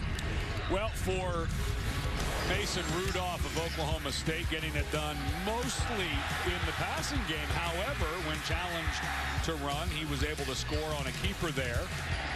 Here, though, more his traditional way to score there to Jalen McCleskey. And then for Texas, since last season, they have had what's called the 18-wheeler package in for number 18, Tyrone Stroups.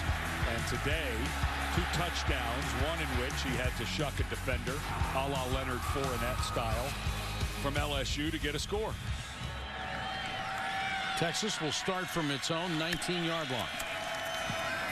Buechele fakes, throws complete to Burt, and Ramon Richards makes the tackle. That's the guy you have to keep an eye on with that world-class speed on the outside, hoping he can break a tackle and go. Now back on the ground with Foreman. Well, he's fighting for extra yards out to the 35. Walter Scheid made the stop. He is something in the open field for a 248-pound man, isn't he? He sure is. He's awfully light on his feet. Whistles will stop this play. Foreman, by the way, has gone over 1,000 yards for his career. He is the 50th running back in Texas illegal history snap. with Offense more than number 1,000. 56. 5-yard penalty. First down. Jerry, what do you got? Hey, guys, not good news for the Longhorns. Their leading running back in terms of yards per game in the Pac-12, Chris Warren, out in the second half with a right knee injury. Warren done for the day.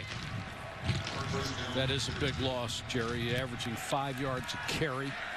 Well, and that's why we were seeing Kyle Porter a little bit there at the end of the half, giving Foreman a blow instead of a run. Buechele throws underneath again, complete.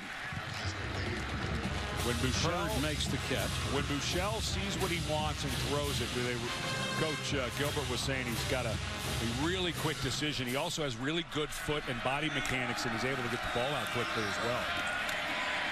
Back on the ground with Foreman.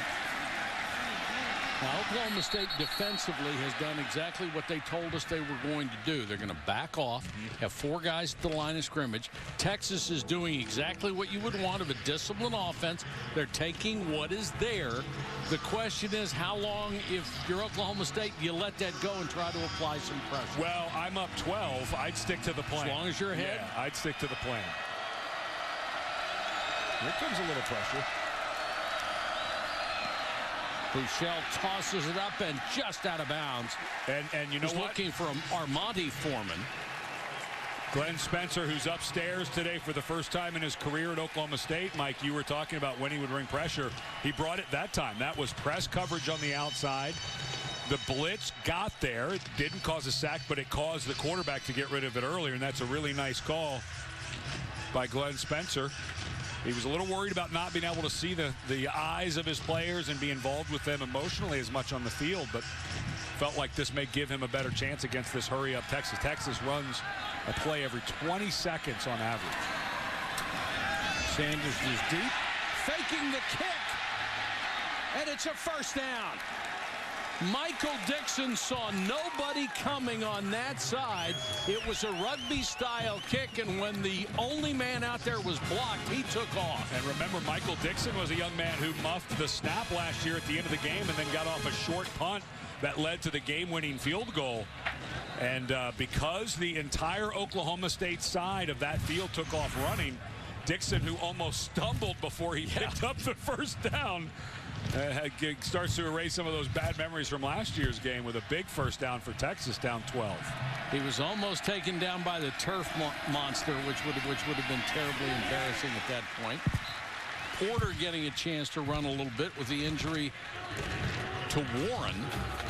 Dr. Punch just reporting that Chris Warren out with a right knee injury as we take a look at Dixon, who becomes the most popular guy on the sideline after a first down.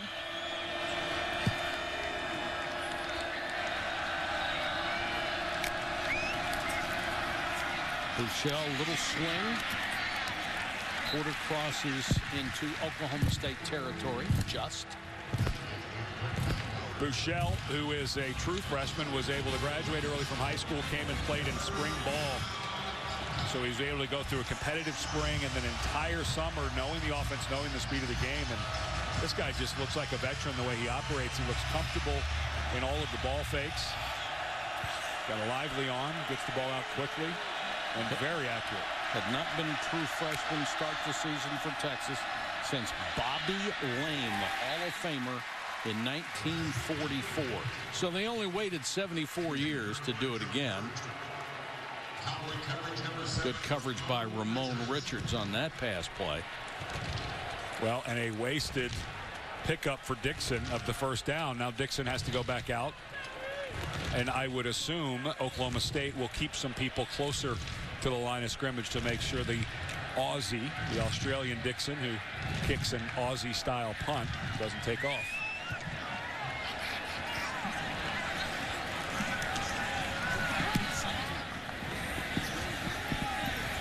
Conventional this time and kicks it down to the 8-yard line. Fair catch after a 43-yard punt. 11:28 to go, third quarter. Oklahoma State by 12. Texas rolling back out on defense, which is bad news for the Longhorns. This time, hard time getting lined up and just complete miscommunication as Seals runs down the field uncovered. And then even when Texas is able to get lined up, a terrific throw by Mason Rudolph to find this hole. You've got your 2 safeties back, so you figure no big deal. Let them pick up 15, 20 yards, except that neither safety can make the play, and it becomes a touchdown for Oklahoma State. So for Texas, the struggles in the secondary continue. Rudolph down at the 10. And Vance Bedford, the defensive coordinator for longtime defensive coordinator Charlie Strong before he became a head coach at Louisville and then here at Texas. They have a front seven. Their front can play. There's no doubt. If they can improve in the secondary and get more comfortable, a lack of confidence is what the coaches report. But they certainly look crossed up. Hill. Good block by Veach. Got him to the outside enough for a first down. And here goes Oklahoma State going really fast, not changing their personnel, so Texas defensively cannot sub anybody in. Come with a blitz. Hill the other way, and he leaps into the arms of Brecklin Hager.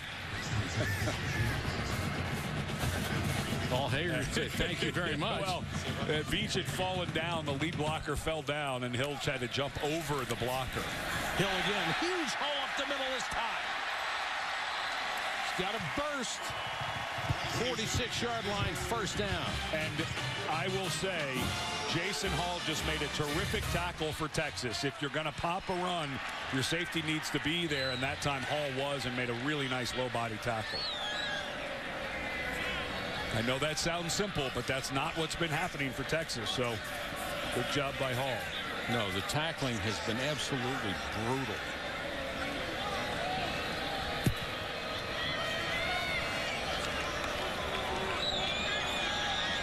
Rudolph directing traffic. Hill again. Big hole. Whew. Another solid tackle there by Dylan Haynes. But now when they're making tackles, they're 15 yards downfield. Well, the linebackers for Texas right now are being swallowed up. Malik Jefferson, who was the Big 12 freshman of the year last year, that time got completely swallowed up by Veach.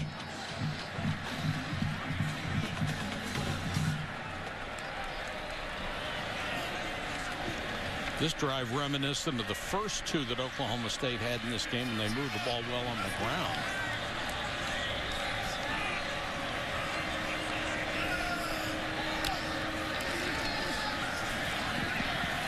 Sanders tries that little spin move, doesn't work this time. Wheeler brings him down. One for Mike Yurcich, the offensive coordinator for Mike Gundy at Oklahoma State. Just, you got to keep the run. You got to keep going until they stop it. But don't forget, they have really good speed on the outside. So let's see how tight he can get. Yurcich can get those white jerseys to the line of scrimmage, because you still have James Washington and Lacey on the outside who can run by you. Sanders is the tailback. They faded to him, go back to the other side. That was another flanker screen that was very well defended. Washington was brought down by Devontae Davis, who had diagnosed a similar screen before, nearly picked it. Boy, how fast did Oklahoma State get lined up for this play? Rudolph under pressure. Has to throw it short, and Washington is a marked man and is drilled. Malcolm Roach and Davis combined to blast him, and there is a flag down. And, you know, Malcolm Roach came and hit Washington as he was fighting for. I don't think that this was a malicious hit by Roach. I feel like Roach was running over there. He's hustling to the play, and unfortunately, as Washington got spun around, Washington's still down on the ground as he's getting spun around by Devontae Davis. You know, that's a tough one, because this young man, Roach, is just coming in trying to finish the play. Illegal substitution on the defense. 5-yard penalty, replay third down. When they get to replay the down, and the fans here wanting targeting, I do not see targeting in that play. It was a defensive player in James Washington. However, Roach did not target. He did not launch into the head. He did not leave his feet. He was actually just running, and as Washington spun around, was hit. I know the fans here want this to be targeting, but when the word says targeting, it means that you have to launch, you have to take target to the head or neck area, and I didn't see Roach doing that. Remember, targeting can be called now from the officials if it's obvious and egregious. To me, this is neither obvious nor egregious. Yes, there is some contact in the head and neck area. However, I do not see targeting, meaning that 32 did not launch his body into Washington. I understand the frustration of the fans here. One of their best players is down on the field, but I do not see the body language of someone targeting into the head. They have to launch into the head and neck area, and all I saw was Roach. He did dip his head, but that's not illegal. You have to launch in, and I didn't see it. Here's what would have come into play. The NCAA has changed the rule on crown of the helmet. The crown of the helmet now goes from the top of the face guard all the way up. And the crown of the helmet would have been involved there under the new definition. But I agree Still with has what to target, right? Yes, I agree with the rest of exactly what you said. Yeah. And let me read these. You know, it's important, I think, to understand what targeting is and when the indicators of a targeting action. You have to see a crouch, you have to see a launch, you have to see something that is not what I saw, which was 32 making a hustle play, and unfortunately Washington spun around. His momentum carried it into it. I did not see a targeting action by 32, so I understand the fans are upset, but I think this was the right job by the officials and the review booth, which can review targeting this year, to not call that. So good news, everybody was able to get off the field under their own power.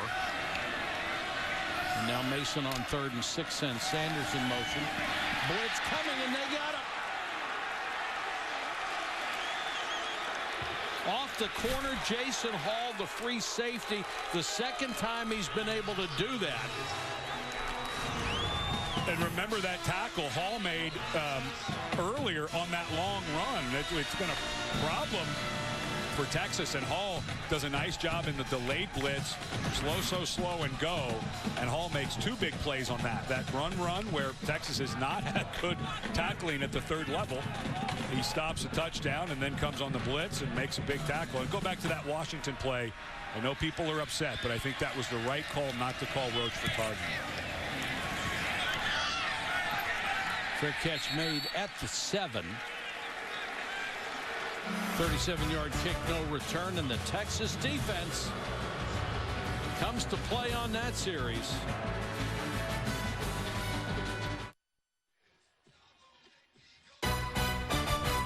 College football presented by Walmart. Brought to you by AT&T. Mobilizing your world.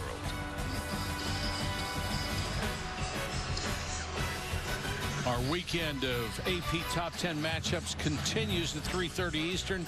ABC with the number 8 Badgers, number 4 Wolverines. Then at 8, a battle between 2 of the great quarterbacks in this country, Lamar Jackson and Deshaun Watson, as Louisville goes to Death Valley to take on Clemson. Both games can also be seen streaming live on the ESPN app and watch ESPN. Shane Buechele and Texas offense start at the 7-yard line. Actually came out in the 18-wheeler, backed up to their own 7-yard line, bringing swoops instead of Buechele. This formation has been so successful. Swoops again, not this time. He'll lose a yard. Here's Jerry Punch. Guys, the good news, James Washington is awake and alert. The bad news is I've been told he was unconscious on the field, and so by definition that is a concussion. He's being evaluated by team doctor Valjean Ivan. The head trainer, athletic trainer Kevin Blaskey, says he will enter the concussion protocol, and he is done for the day. And Jerry, what a huge loss for them, though. One of the best receivers in the country. Texas has lost Chris Warren to injury, so a couple of stars unable to finish this ball game.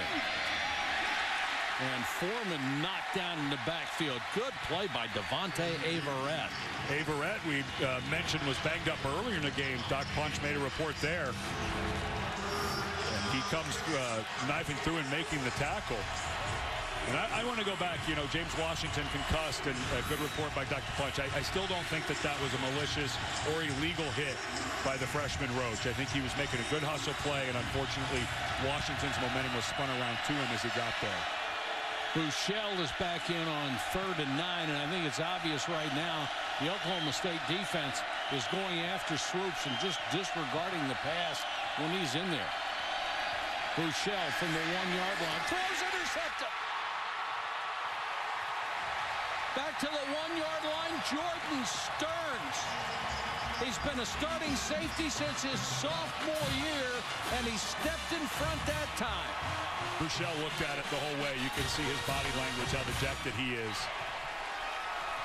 And, you know, you go swoop, swoop, swoops, and then you bring in the guy to throw it. It's kind of obvious that you're going to throw it, but he's on that side. Look at that. Boom. He is on that side. He never, ever took Stearns, the safety, off of that throw. And Stearns, remember, was the guy who got shucked to the ground by swoops on the touchdown run. And all of a sudden, after a rare mistake by a true freshman, this is a very good quarterback with his eyes, but that time he got locked in. And Stearns, a guy with a ton of experience, made him pay. Go with a power formation, 2 fullbacks, and Sanders. And he stops short of the goal line.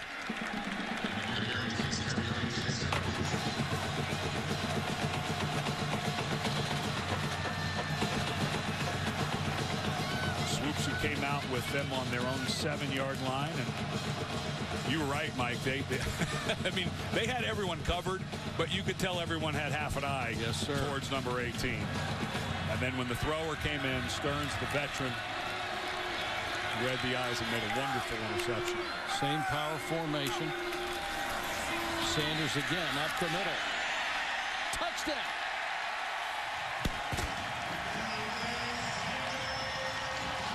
The graduate transfer from Stanford and the son to one of the greatest players that ever lived gets a score. Well, that was an excellent finish by Marcus Keys, the left guard.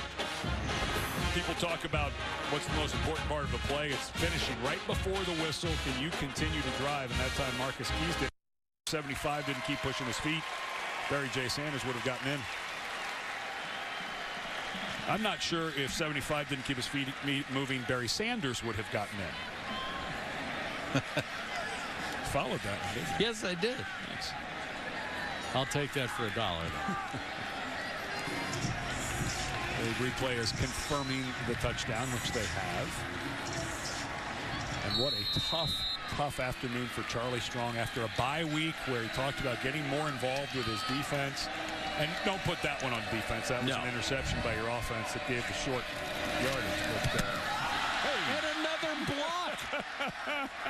Are you kidding me? I've never seen 4 block kicks in a game in my life. Well, the Oklahoma State offense doesn't need a lot of help, but they got it on this sequence with the big pick. So they got to start the offense at the 1, and it took them 2 plays to score.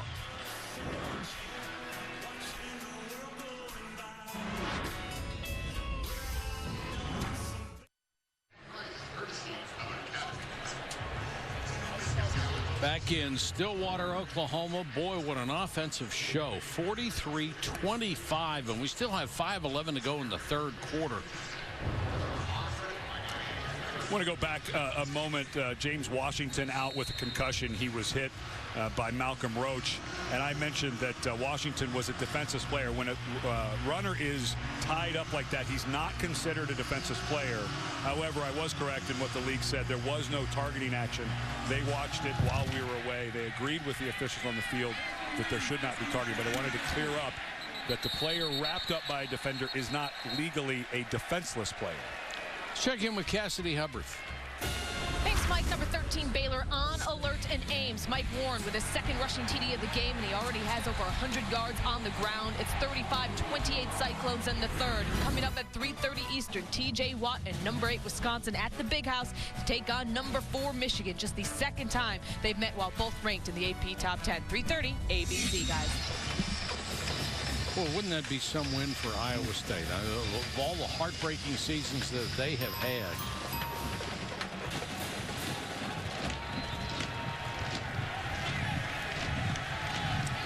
Feels like a little bit of a make-or-break drive here for Texas if they want to hang with Oklahoma State.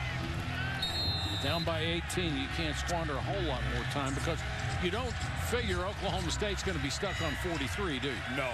But you can still run it. The run game still has to be part of what you're doing. With a spread offense, you can always pop one. We've already seen Foreman gets a few there. We've already seen his ability to pop one. So you still have to stay with that inside run game. However, you know, you were mentioning the 18-wheeler, how much Oklahoma State's focused on the run. Maybe if you do go back to the 18-wheeler and bring swoops in, maybe that's a time where you can cut someone loose on a long throw. Middle linebacker Chad Whitener made that last tackle. Here's the short passing game to Armonte Foreman on the outside. Not a whole lot there. And if you're Oklahoma State, remember we were talking to Glenn Spencer about them playing off and making Texas earn it. But that's what you do now. You're fine. If you're Oklahoma State defensively, you're fine if they're going to gain 3 or 4 or 5 yards per play, because they will run out of time, and Oklahoma State's not going to be stuck on 43. Yeah, you're up 3 scores. You can afford to do this, that's for sure. Foreman again. Huge hole up the middle. Foreman. And they can't catch him. 72 yards. And the Oklahoma State defender, lucky he didn't get called for a late hit there. Looked like Foreman was a couple of steps into the end zone. But that's why you keep running it, because of spread offenses and making defenses go as 53 yards wide. When you pop one, you can take it the distance. You can afford to give up 3 or 4 yards a shot, but not 72. Boy, I got to tell you, Ramon Richards is incredibly lucky that he did not get called for a penalty here. And right in front of the official. I'm surprised there wasn't a flag there. And also, Foreman goes down. We were talking about how tight this field is. He gets kind of thrown into the walls, and Ramon Richards very lucky he did not get a personal foul on that play. And now that the adventure is back in the extra point, they're out to go for 2. Yeah, I like the adjustment. Texas has had 3 point-after touchdowns. And so with Foreman tired, Chris Warren the third injured, in comes the freshman Kyle Porter. Although I feel like this is going to be swoops running. They're tired of getting kicks blocked, so now they're going for the 2-point conversion.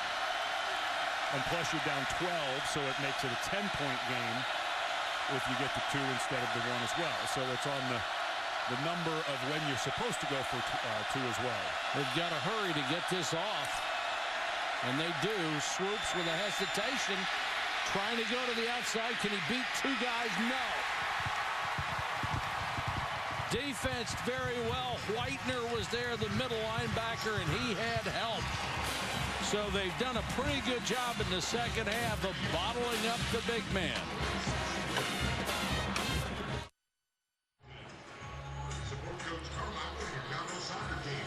Welcome back to Stillwater. Boy, what a ball game. Oklahoma State on top 43-31. Cowboys trying to even their Big 12 record at 1-1. They opened the conference season with a loss against Baylor last week. And also trying to stop a trend in this series. The home team has lost 8 in a row. Texas, Oklahoma State. So a little reverse of a trend if they can win one today at home. And what a change of their season. Remember, Central Michigan, they lost on the last play of the game when the play should not have happened. Yes. The officials admitting that they should have ended the game on the penalty against Oklahoma State.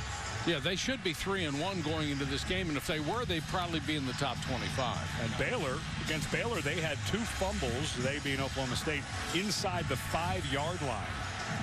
Otherwise, that outcome could have been a little different. Could have, would have, should have, but still. Sanders pinned in the corner at the 2. Flag is down, and Sanders is off to the races. Another flag is down. Somebody needs to make a tackle. Well, somebody got held. I think we might get 2 holding calls. The first one back at the 18-yard line. As a Texas defender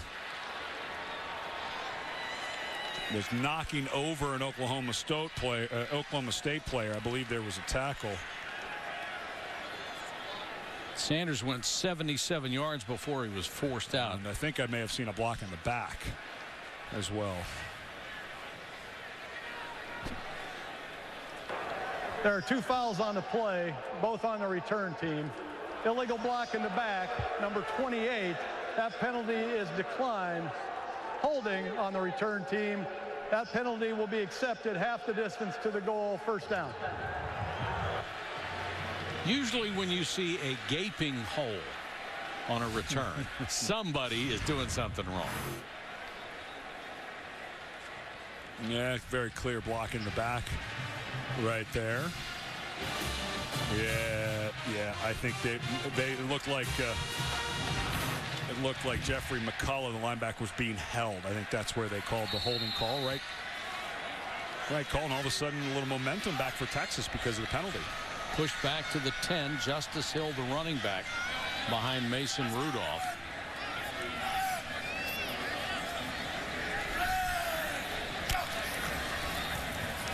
Hill off the left side. Fights forward out to about the 13-yard line. And it's Brecklin Hager. And the guys who have played that weak defensive end spot have had good games. Hager and Roach. Nashawn Hughes was over there for a few plays. Rudolph somehow gets away and throws complete for a first down. There is another flag down, though. Yeah, this is definitely going to be illegal receivers downfield. The offensive line again for Oklahoma State, thinking Rudolph was going to take off, and instead he pulls it down. I believe they're going to get the center Lundblade again. Ineligible downfield. Offense number 56. The pass was caught beyond the line of scrimmage. 5-yard penalty, replay second down. Larry Williams, the right guard. But what an excellent job by Rudolph today. The pocket has been destroyed a few times. That time it was blown up by Nashawn Hughes, who's having a monster game. And as an offensive lineman, that's a tough spot to be in.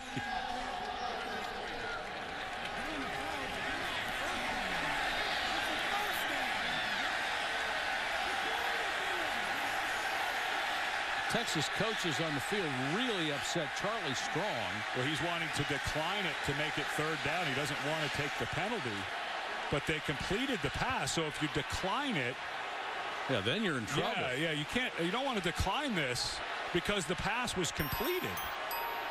So you'd get the result of the play. The ruling on the field was a completed pass. Texas does want to accept the foul for an eligible downfield. So they went over and said, no, you don't want to decline this. Yeah.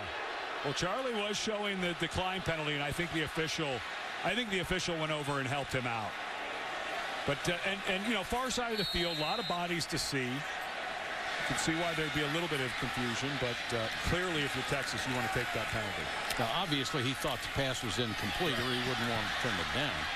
Well, and you know what? In fairness to Charlie, he was making the incomplete pass signal as well as the decline penalty. So he may have been asking, hey, was that incomplete? And when told it was complete, say, of course, I'm going to accept it. So right decision made, whether he was saying incomplete or decline.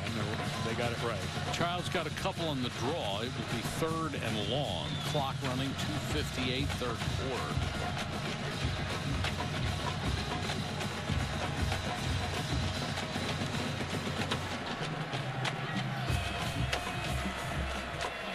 Oklahoma State very happy to take a little time off the clock here. Up 12. Fake the draw. Rudolph throws it away. Well, you just need a stop. You need your offense to show up, make a score, which they did, and all of a sudden you get a stop, get off the field on third down.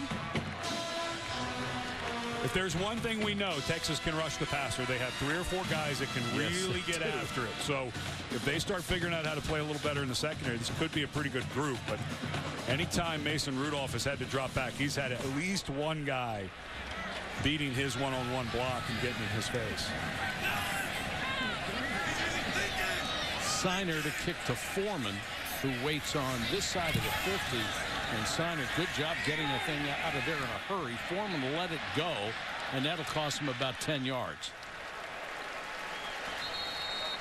50-yard punt. We check in with Cassidy Hubbard.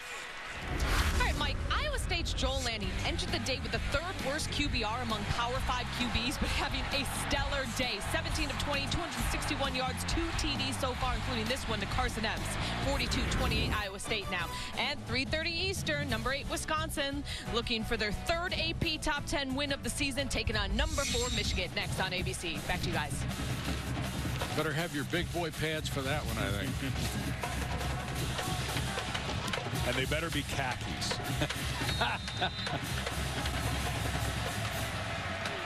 Big series for Texas, trying to get that momentum going again. Buechele throws complete to Leonard. Excuse me, to Oliver. Boy, Buechele really has a lively arm, doesn't he? Doesn't he? Yeah, he just, when he said, he's got great feet. It's fun to watch him reset his feet and work into his throw. Wow, that Deontay Foreman took that, and right when he got in the open field, he just went right down to the ground. That was really bizarre looking. Remember, they've already lost Chris Warren. It looks like he's holding his right side. That was really bizarre. See if there's any contact at all. Oh, nothing. No, he just, something gave or something didn't feel right. And he motions to the sideline immediately. Watch him. You know, he missed a game earlier in the year with a groin injury. He missed University of Texas El Paso. That obviously he's holding up near his ribs, but that just immediately you could see he seized up and went to the ground. Right as he comes around, watch, was his left hand right there. He just, you know, Mike, it was when he came around, it looked like he wasn't handed the ball to me. I thought, wait, is he stopping? But, and you mentioned Chris Warren, the third is out, so now you're down to Kyle Porter. Kyle Porter, who's a freshman running back, who looked like he has some explosive ability when we saw him earlier. This time he goes into the line, stopped at the 40. Coming into this game, Porter had only had 8 carries this year, as opposed to the combined 97 of the other 2 guys. So you're going with your least experienced back. And you go from 240 and 250 pounds down to 208. So this does change Texas, I think, offensively quite a bit. The 18-wheeler package isn't going to be quite the same, even though Swoops would be in there.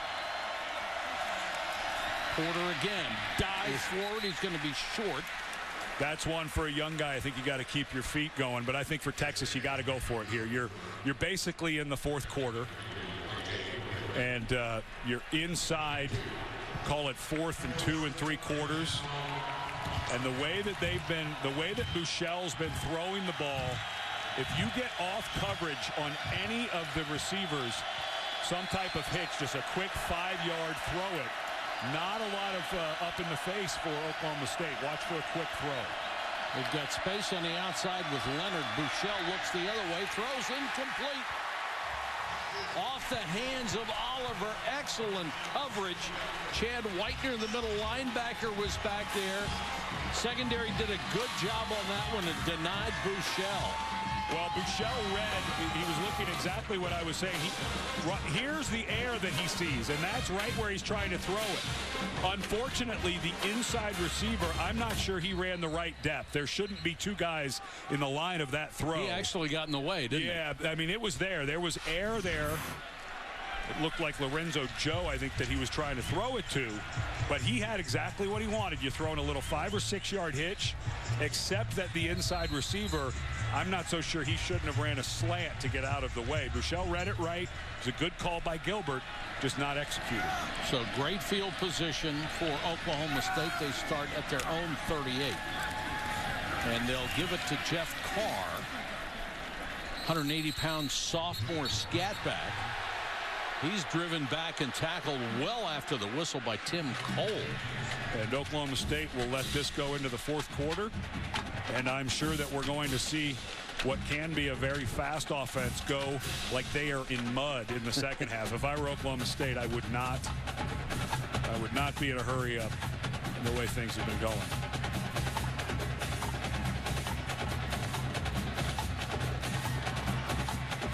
And you're right, they're in no hurry. And Texas down to their 3rd running back for the rest of this ball game. That's the end of the 3rd quarter. This presentation of college football will continue after this message and a word from our ABC station.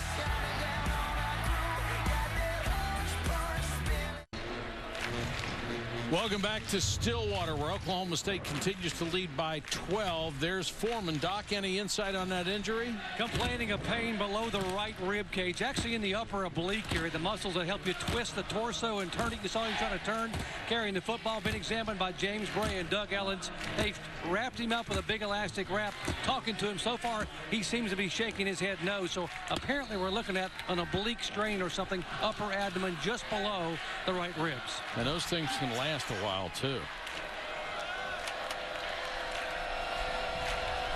Rudolph sets in the pocket, throws complete to midfield, and more. Broken by Lacey. Lacey down to the 33. Well, you give Rudolph time, he's going to pick you apart. Lively arm, and guess what, Texas fans? Another missed tackle in your secondary. Boy, it's just got to get old seeing. That was Sherrod Evans. Yeah, guys falling down like that. Childs to the 21. Another Oklahoma State first down. Well, and they are going as fast as they can. Well, so much for eating clock. I guess they feel like got a little momentum. We'll do what we do. Wide open, Seals.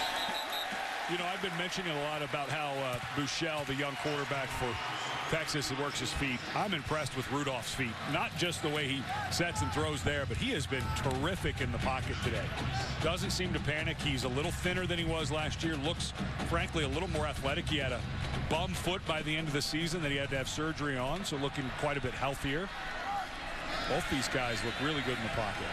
Coming into this game, he was 11th in the country in passing yards. He's just adding to that total in this one. Could be in the top 10 when this one is over. Hill inside the 5. Even when it doesn't look like much of a play, they get 7, 8, 9, 10 yards. But here's what's just, and this is a true freshman, but right there, Malcolm Roach, he's there. And it's guys just looking like they're flat-footed. Roach, of course, is the guy who made the hit on Washington that knocked him out of the ball game. But even when Texas seems to have somebody there, they seem flat-footed. They do not seem confident in what they're doing. Hill is the running back. First and goal. Justice Hill inside the 5 near the 3 before he's pushed back. And this is where, for your Oklahoma State, you really miss a guy like James Washington, the receiver that Doc Punch reported was concussed when that hit happened. He's a guy who can run the fade, the jump ball over in the corner. He can also work the back of the end zone. So now got to get some other guys involved. Of course, we already saw Chris Lacey with a long catch. It might be Seals. They really like him on the outside as well, but Washington has gotten all the publicity. Well, it's top side. To the right is where Seals is. If you're going to throw it, right up there is your place. Hill takes the handoff, hit in the backfield and taken down. Dropped by McCulloch. Well, and there's a defender down. Bryce Cottrell is down for Texas. And that was just horribly blocked. 91 Cottrell is the guy who got in there first. You know, and 3 points doesn't do much for you here. You're up 12. It only puts you up 15. I'm not so sure you're not going for it on 4th down if you don't get the touchdown on 3rd if you're Oklahoma State.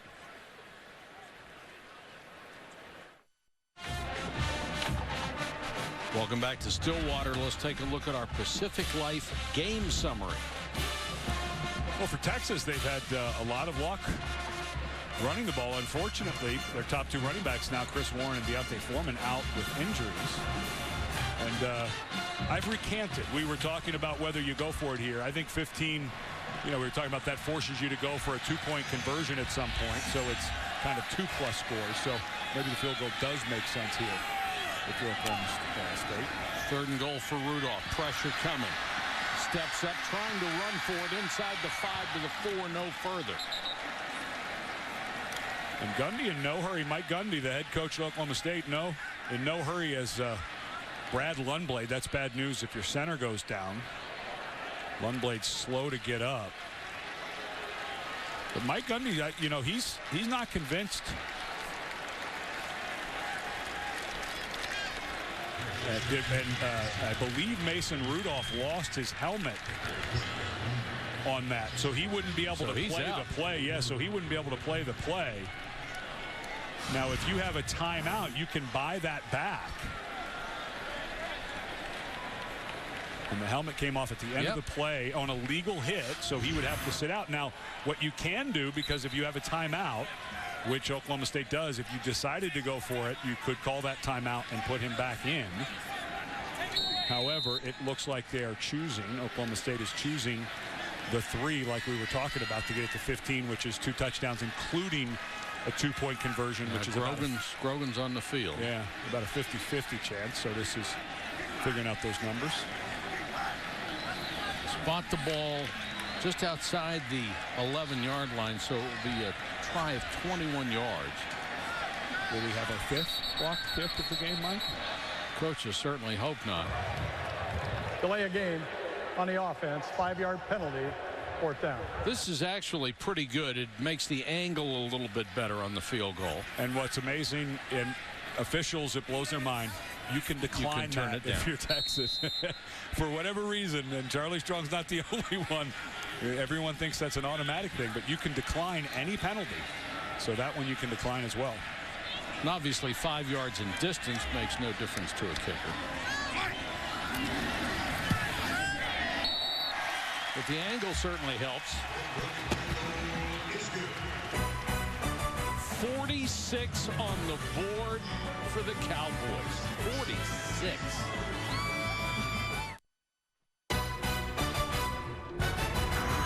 College football presented by Walmart. Save money, live better. And in part by Nissan, premier partner of the Heisman Trophy. It's the Wonderorium, a children's museum in Stillwater. Their philosophy is a world where play is encouraged and valued as essential for first and forever learning.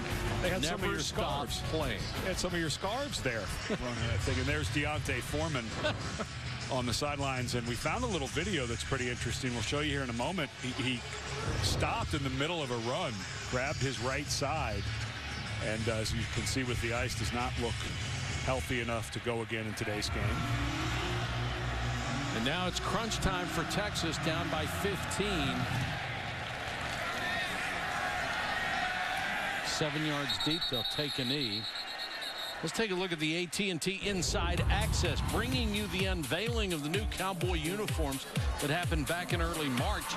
The big surprise was when the models took off their helmets at the end of the show, because it was former Oklahoma State stars Des Bryant, Brandon Wheaton, and Dan Bailey. And that really lit them up in the audience.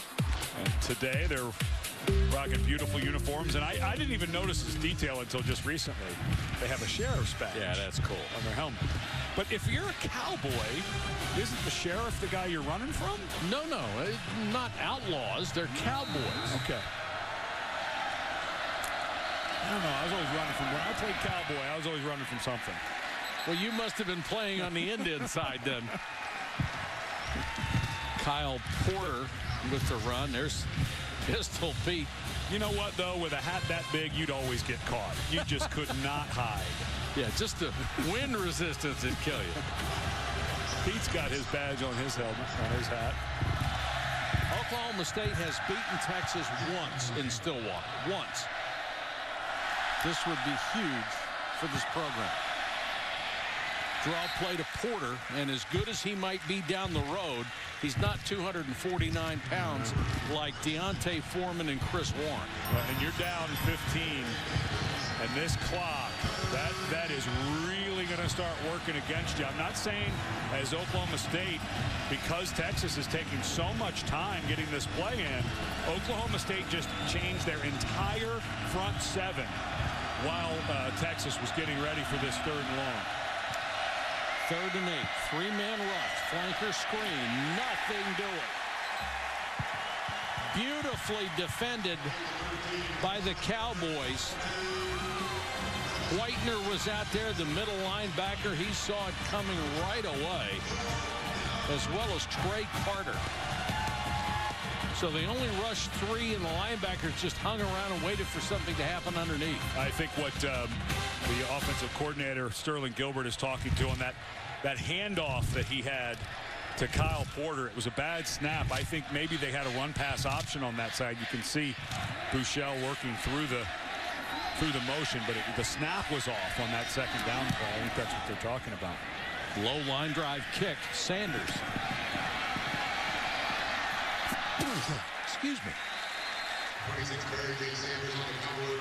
8-yard return after a punt of 51. Oklahoma State up by 2 touchdowns. Anytime you deal with a team of that caliber, you know you always got to be on your A game. This is why we came here. This is why we came to play Big Ten, great opponents like Michigan. They're executing right now. They beat, I think, 2 top 25 teams now. We're going to be ready to go. We'll be prepared and excited for the challenge.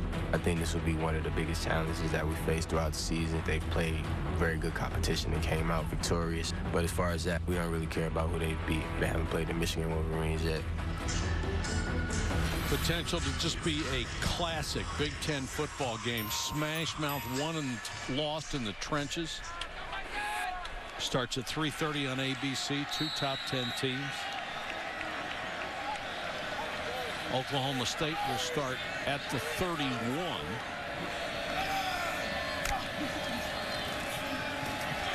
Rudolph loves that post pattern. Throws a strike to Jake Oliver inside the 30. Well, when he has a chance to set up and stride into that pass, he throws a beautiful ball, doesn't he? And just Keenan Brown just running wide open down the seam. More confusion for Texas, just not identifying the eligible receivers, it looked like.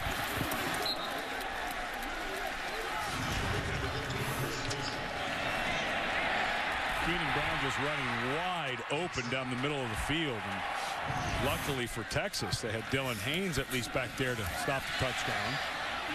This thrown into the ground by Rudolph as he was being pressured up the middle, and then he was hit late and went down.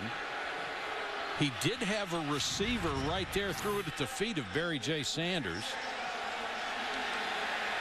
And the crowd wanting Paul Boyette for the leg tackle, but that was not late. Boyette was already on his legs. He can't tell that the play is over. And that is not a low hit on the quarterback. He was above the knee, and he was not charging through the leg. So a good no call, even though the crowd here wanted it.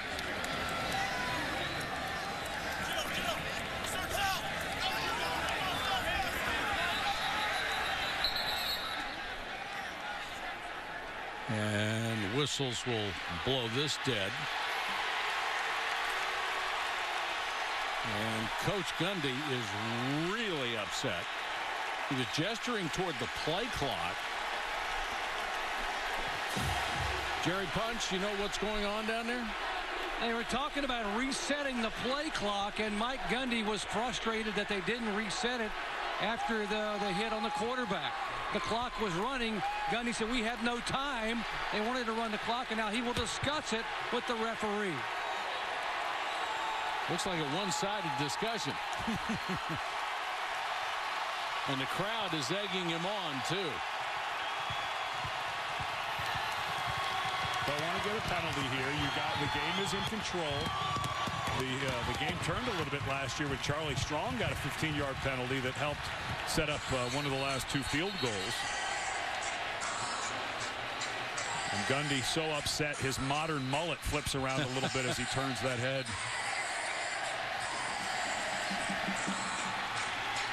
You mentioned officials to him after the Central Michigan game. He's not thrilled anyway. Well, it's a 40-second play clock, so I think what they're saying is you didn't get the ball set until there was 12 seconds left. How do we get through a 40-second play clock that quickly? I can see why Gundy was upset.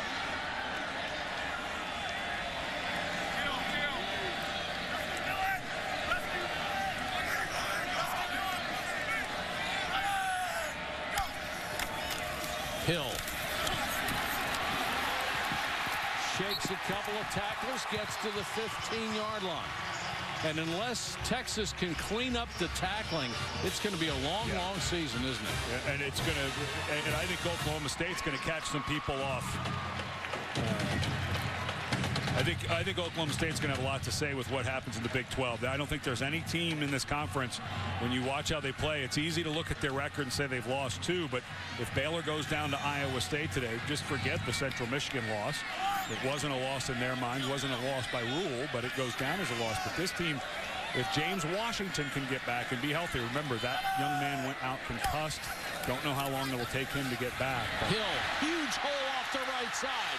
Justice Hill, and that time there was a saving tackle in the secondary by Dylan Haynes, and Haynes is hurt.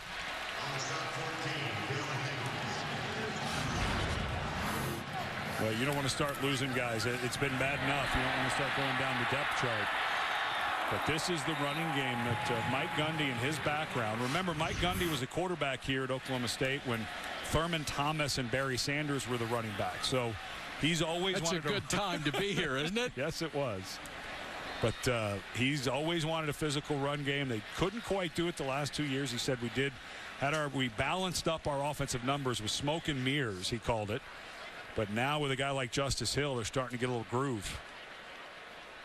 Tonight on ESPN after Arizona and UCLA, don't miss SportsCenter at night. Lisa Kearney and John Buccigross. They'll have all the highlights from college football, the playoff races in baseball, the Ryder Cup as well, NFL news and everything else on a busy sports day. SportsCenter at night after Pac-12 football on ESPN, as well as streaming live on the ESPN app and watch ESPN. Well, do you think that Pac-12 game will match up to what we did for the late game last week? Arizona State scored 31 points in the fourth quarter against Cal. It was impressive, no doubt about that. 2nd and 3, Oklahoma State with a chance to put this one away.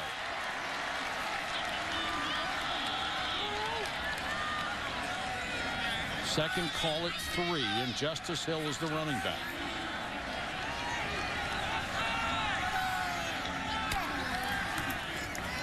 Hill off the left side, knocked to the ground near the 7.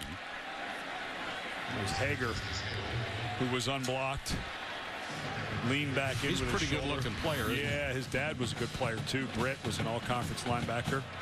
Careful drop in the head there. Not a defensive player, so Chiara, excellent job. That was one of those spin back inside. Terrific effort, but I'm not sure he knew that the running back was going to be right there. Need to reach the 5 for a first down. Late substitution for Oklahoma State. The official holds him up for a second. Number 1, McCleskey takes the direct snap. You know, here's the thing. A field goal here puts you up 18, so you're 3 touchdowns. The problem is we've had 4 block kicks. And with this clock running and the way you've played, I think you kick it. I think you do, which is what they're going to do. But I also think in the back of my mind, if I'm Oklahoma State, what if it's blocked and returned for a touchdown? Sure.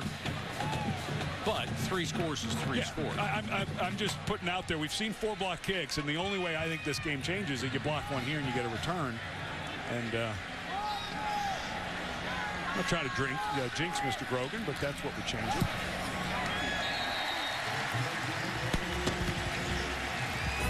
No jinx on this one, and it's 49-31, only 6:44 left. Texas in a world of trouble.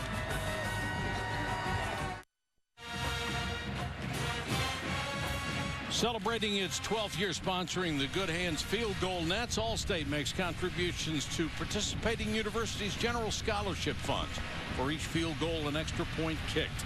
To date, Allstate has contributed millions in scholarship funds. If they had chipped in for block kicks today, there'd be more money in the fund.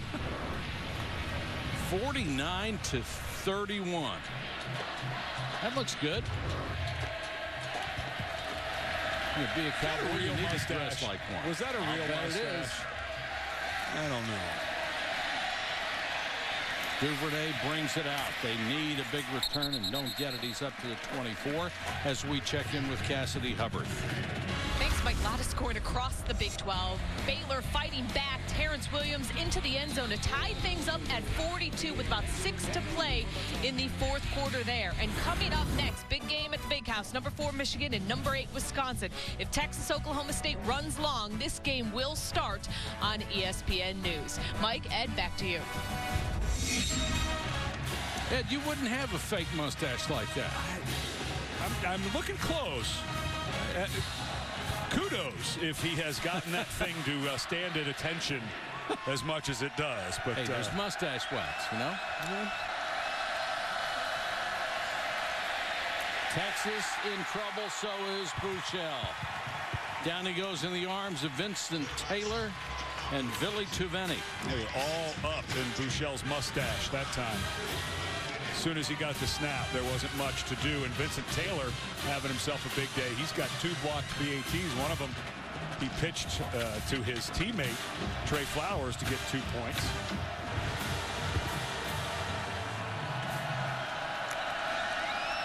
Time becoming a huge factor as well. Draw to Porter. Kyle Porter to the outside.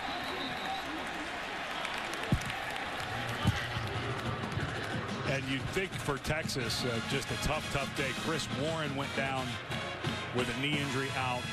Deontay Foreman, the other big back who had such an explosive day, out with an apparent injury to his right side. And there's a penalty at the end of this for a late hit. I think Buechele was flattened.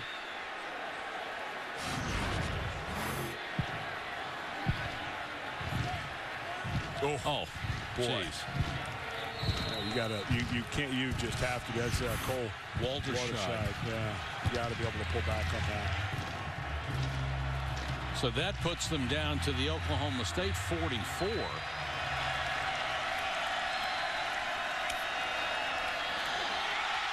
Loose ball recovered by Texas. But that's just a waste of about 30 seconds, and Oklahoma State was coming after him that time. Well, and a true freshman, Zach Shackelford, starting in there for Texas, and things just starting to go sideways. Shackelford just kind of missed that one.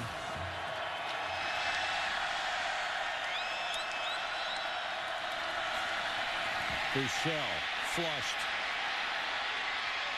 Being chased by Taylor, trying to get out of bounds. Has his leg cut out from under him by Ramon Richards. Hit him in bounds. Well, Buechele saw somebody coming free down the field, so he stalled for just a second to look when Richards was closing in. And all of a sudden, a little bit of offensive momentum starts to go backwards. It's been since 1997. Since they have beaten the Longhorns in Stillwater.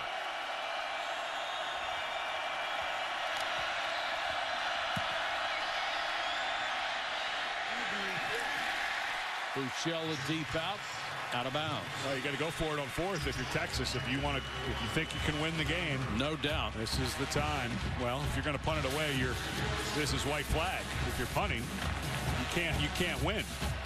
Punt the ball away. I don't understand the decision. Yeah, you just can't.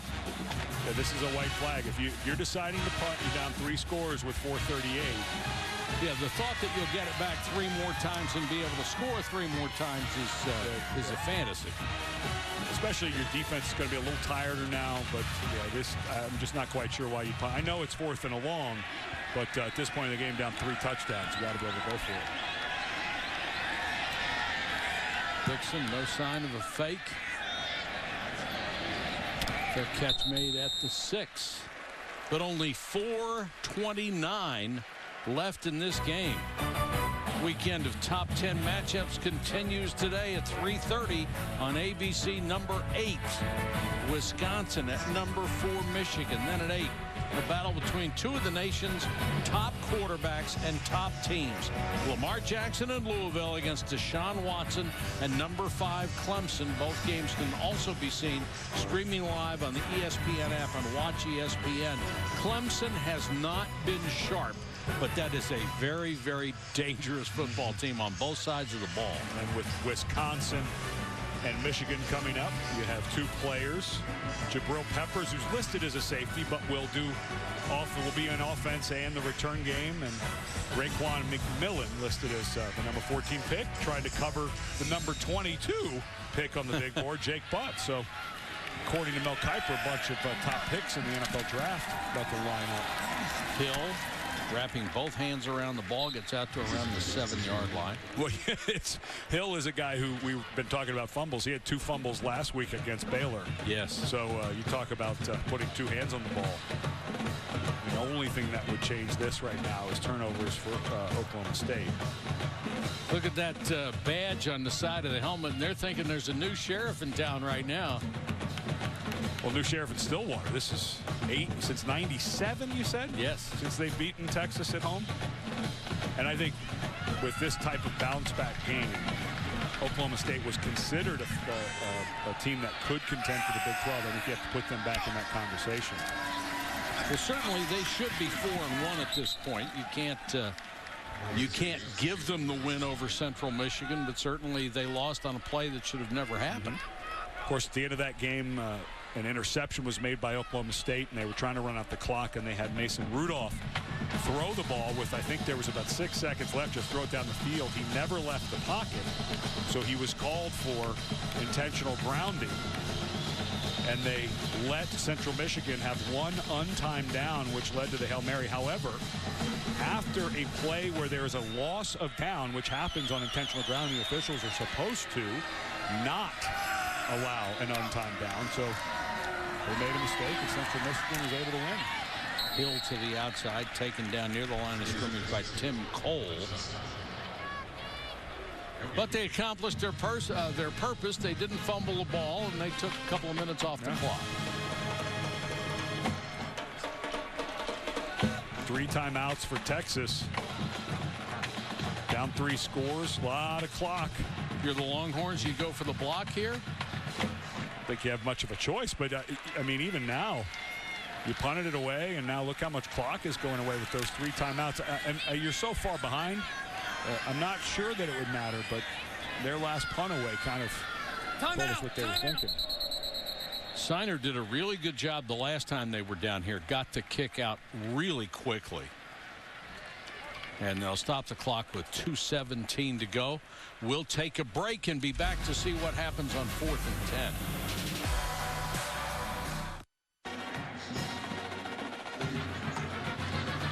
Back in Stillwater, Cowboy quarterback Mason Rudolph never misses a chance to work on his timing and long ball accuracy, even while relaxing at the lake. Take a look. He laterals to his younger brother Logan, gets the ball back, and hits a buddy of his on a jet ski in perfect stride. Now that's timing and accuracy.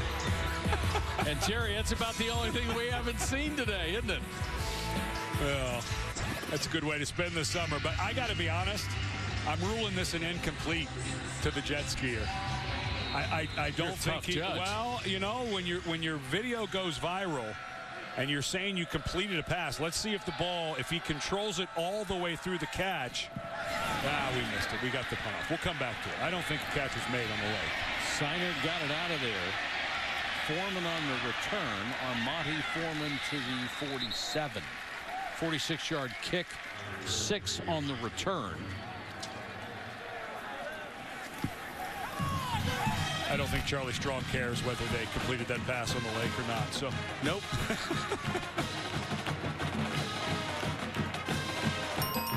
Rough day. There's been so much talk. Of course, Les Miles was relieved of his duties at LSU, and one of the names that keeps coming up is, are they on the hot seat with Charlie Strong? I personally think Charlie is going to get a longer run here than just this season. I will say, however, though, they have to get better in their secondary. It's tough to watch. They're just really having a hard time lining up. They're having a hard time making tackles in space. And this is a really good team with one really glaring weakness. Big play over there on the corner. Lindsey Pipkins, excuse me, came up and made a sure tackle. Terrific recognition by Pipkins as Foreman kind of was Looked like he was being a little slow out there. Buechele takes off. Consider about the Texas defense. Against Notre Dame, they gave up 47 points. Against Cal, they gave up 50. They've given up 49 today. That's a lot to fix. Not only haven't they covered well, the tackling has been dreadful.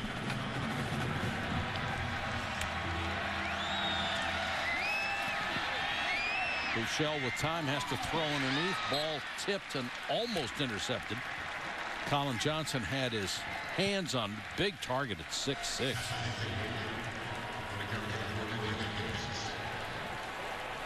Wisconsin and Michigan, if you're looking for that ball game, it will start on ESPN News about a minute from now. And then we'll be joined by ABC when we are done here, and there's only a minute 6 left in this game. Buechele takes off, has the first down. They will stop the clock to move the sticks.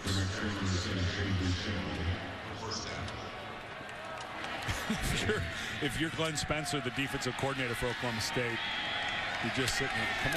Come on, clock. Keep running. Buechele running again, stays in the middle of the field. Clock will run. And what a terrific plan by Spencer and his defensive staff. They told us we are going for the first time, Glenn, up in the booth calling the defense. But their plan worked. They were patient. They said, we can't get impatient. We'll play press a little bit. Remember that one blitz they called, which was timely there in the third quarter.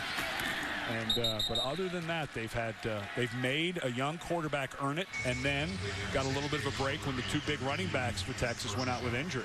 They got burned a couple of times last week. They made sure they weren't going to get burned again, and it worked.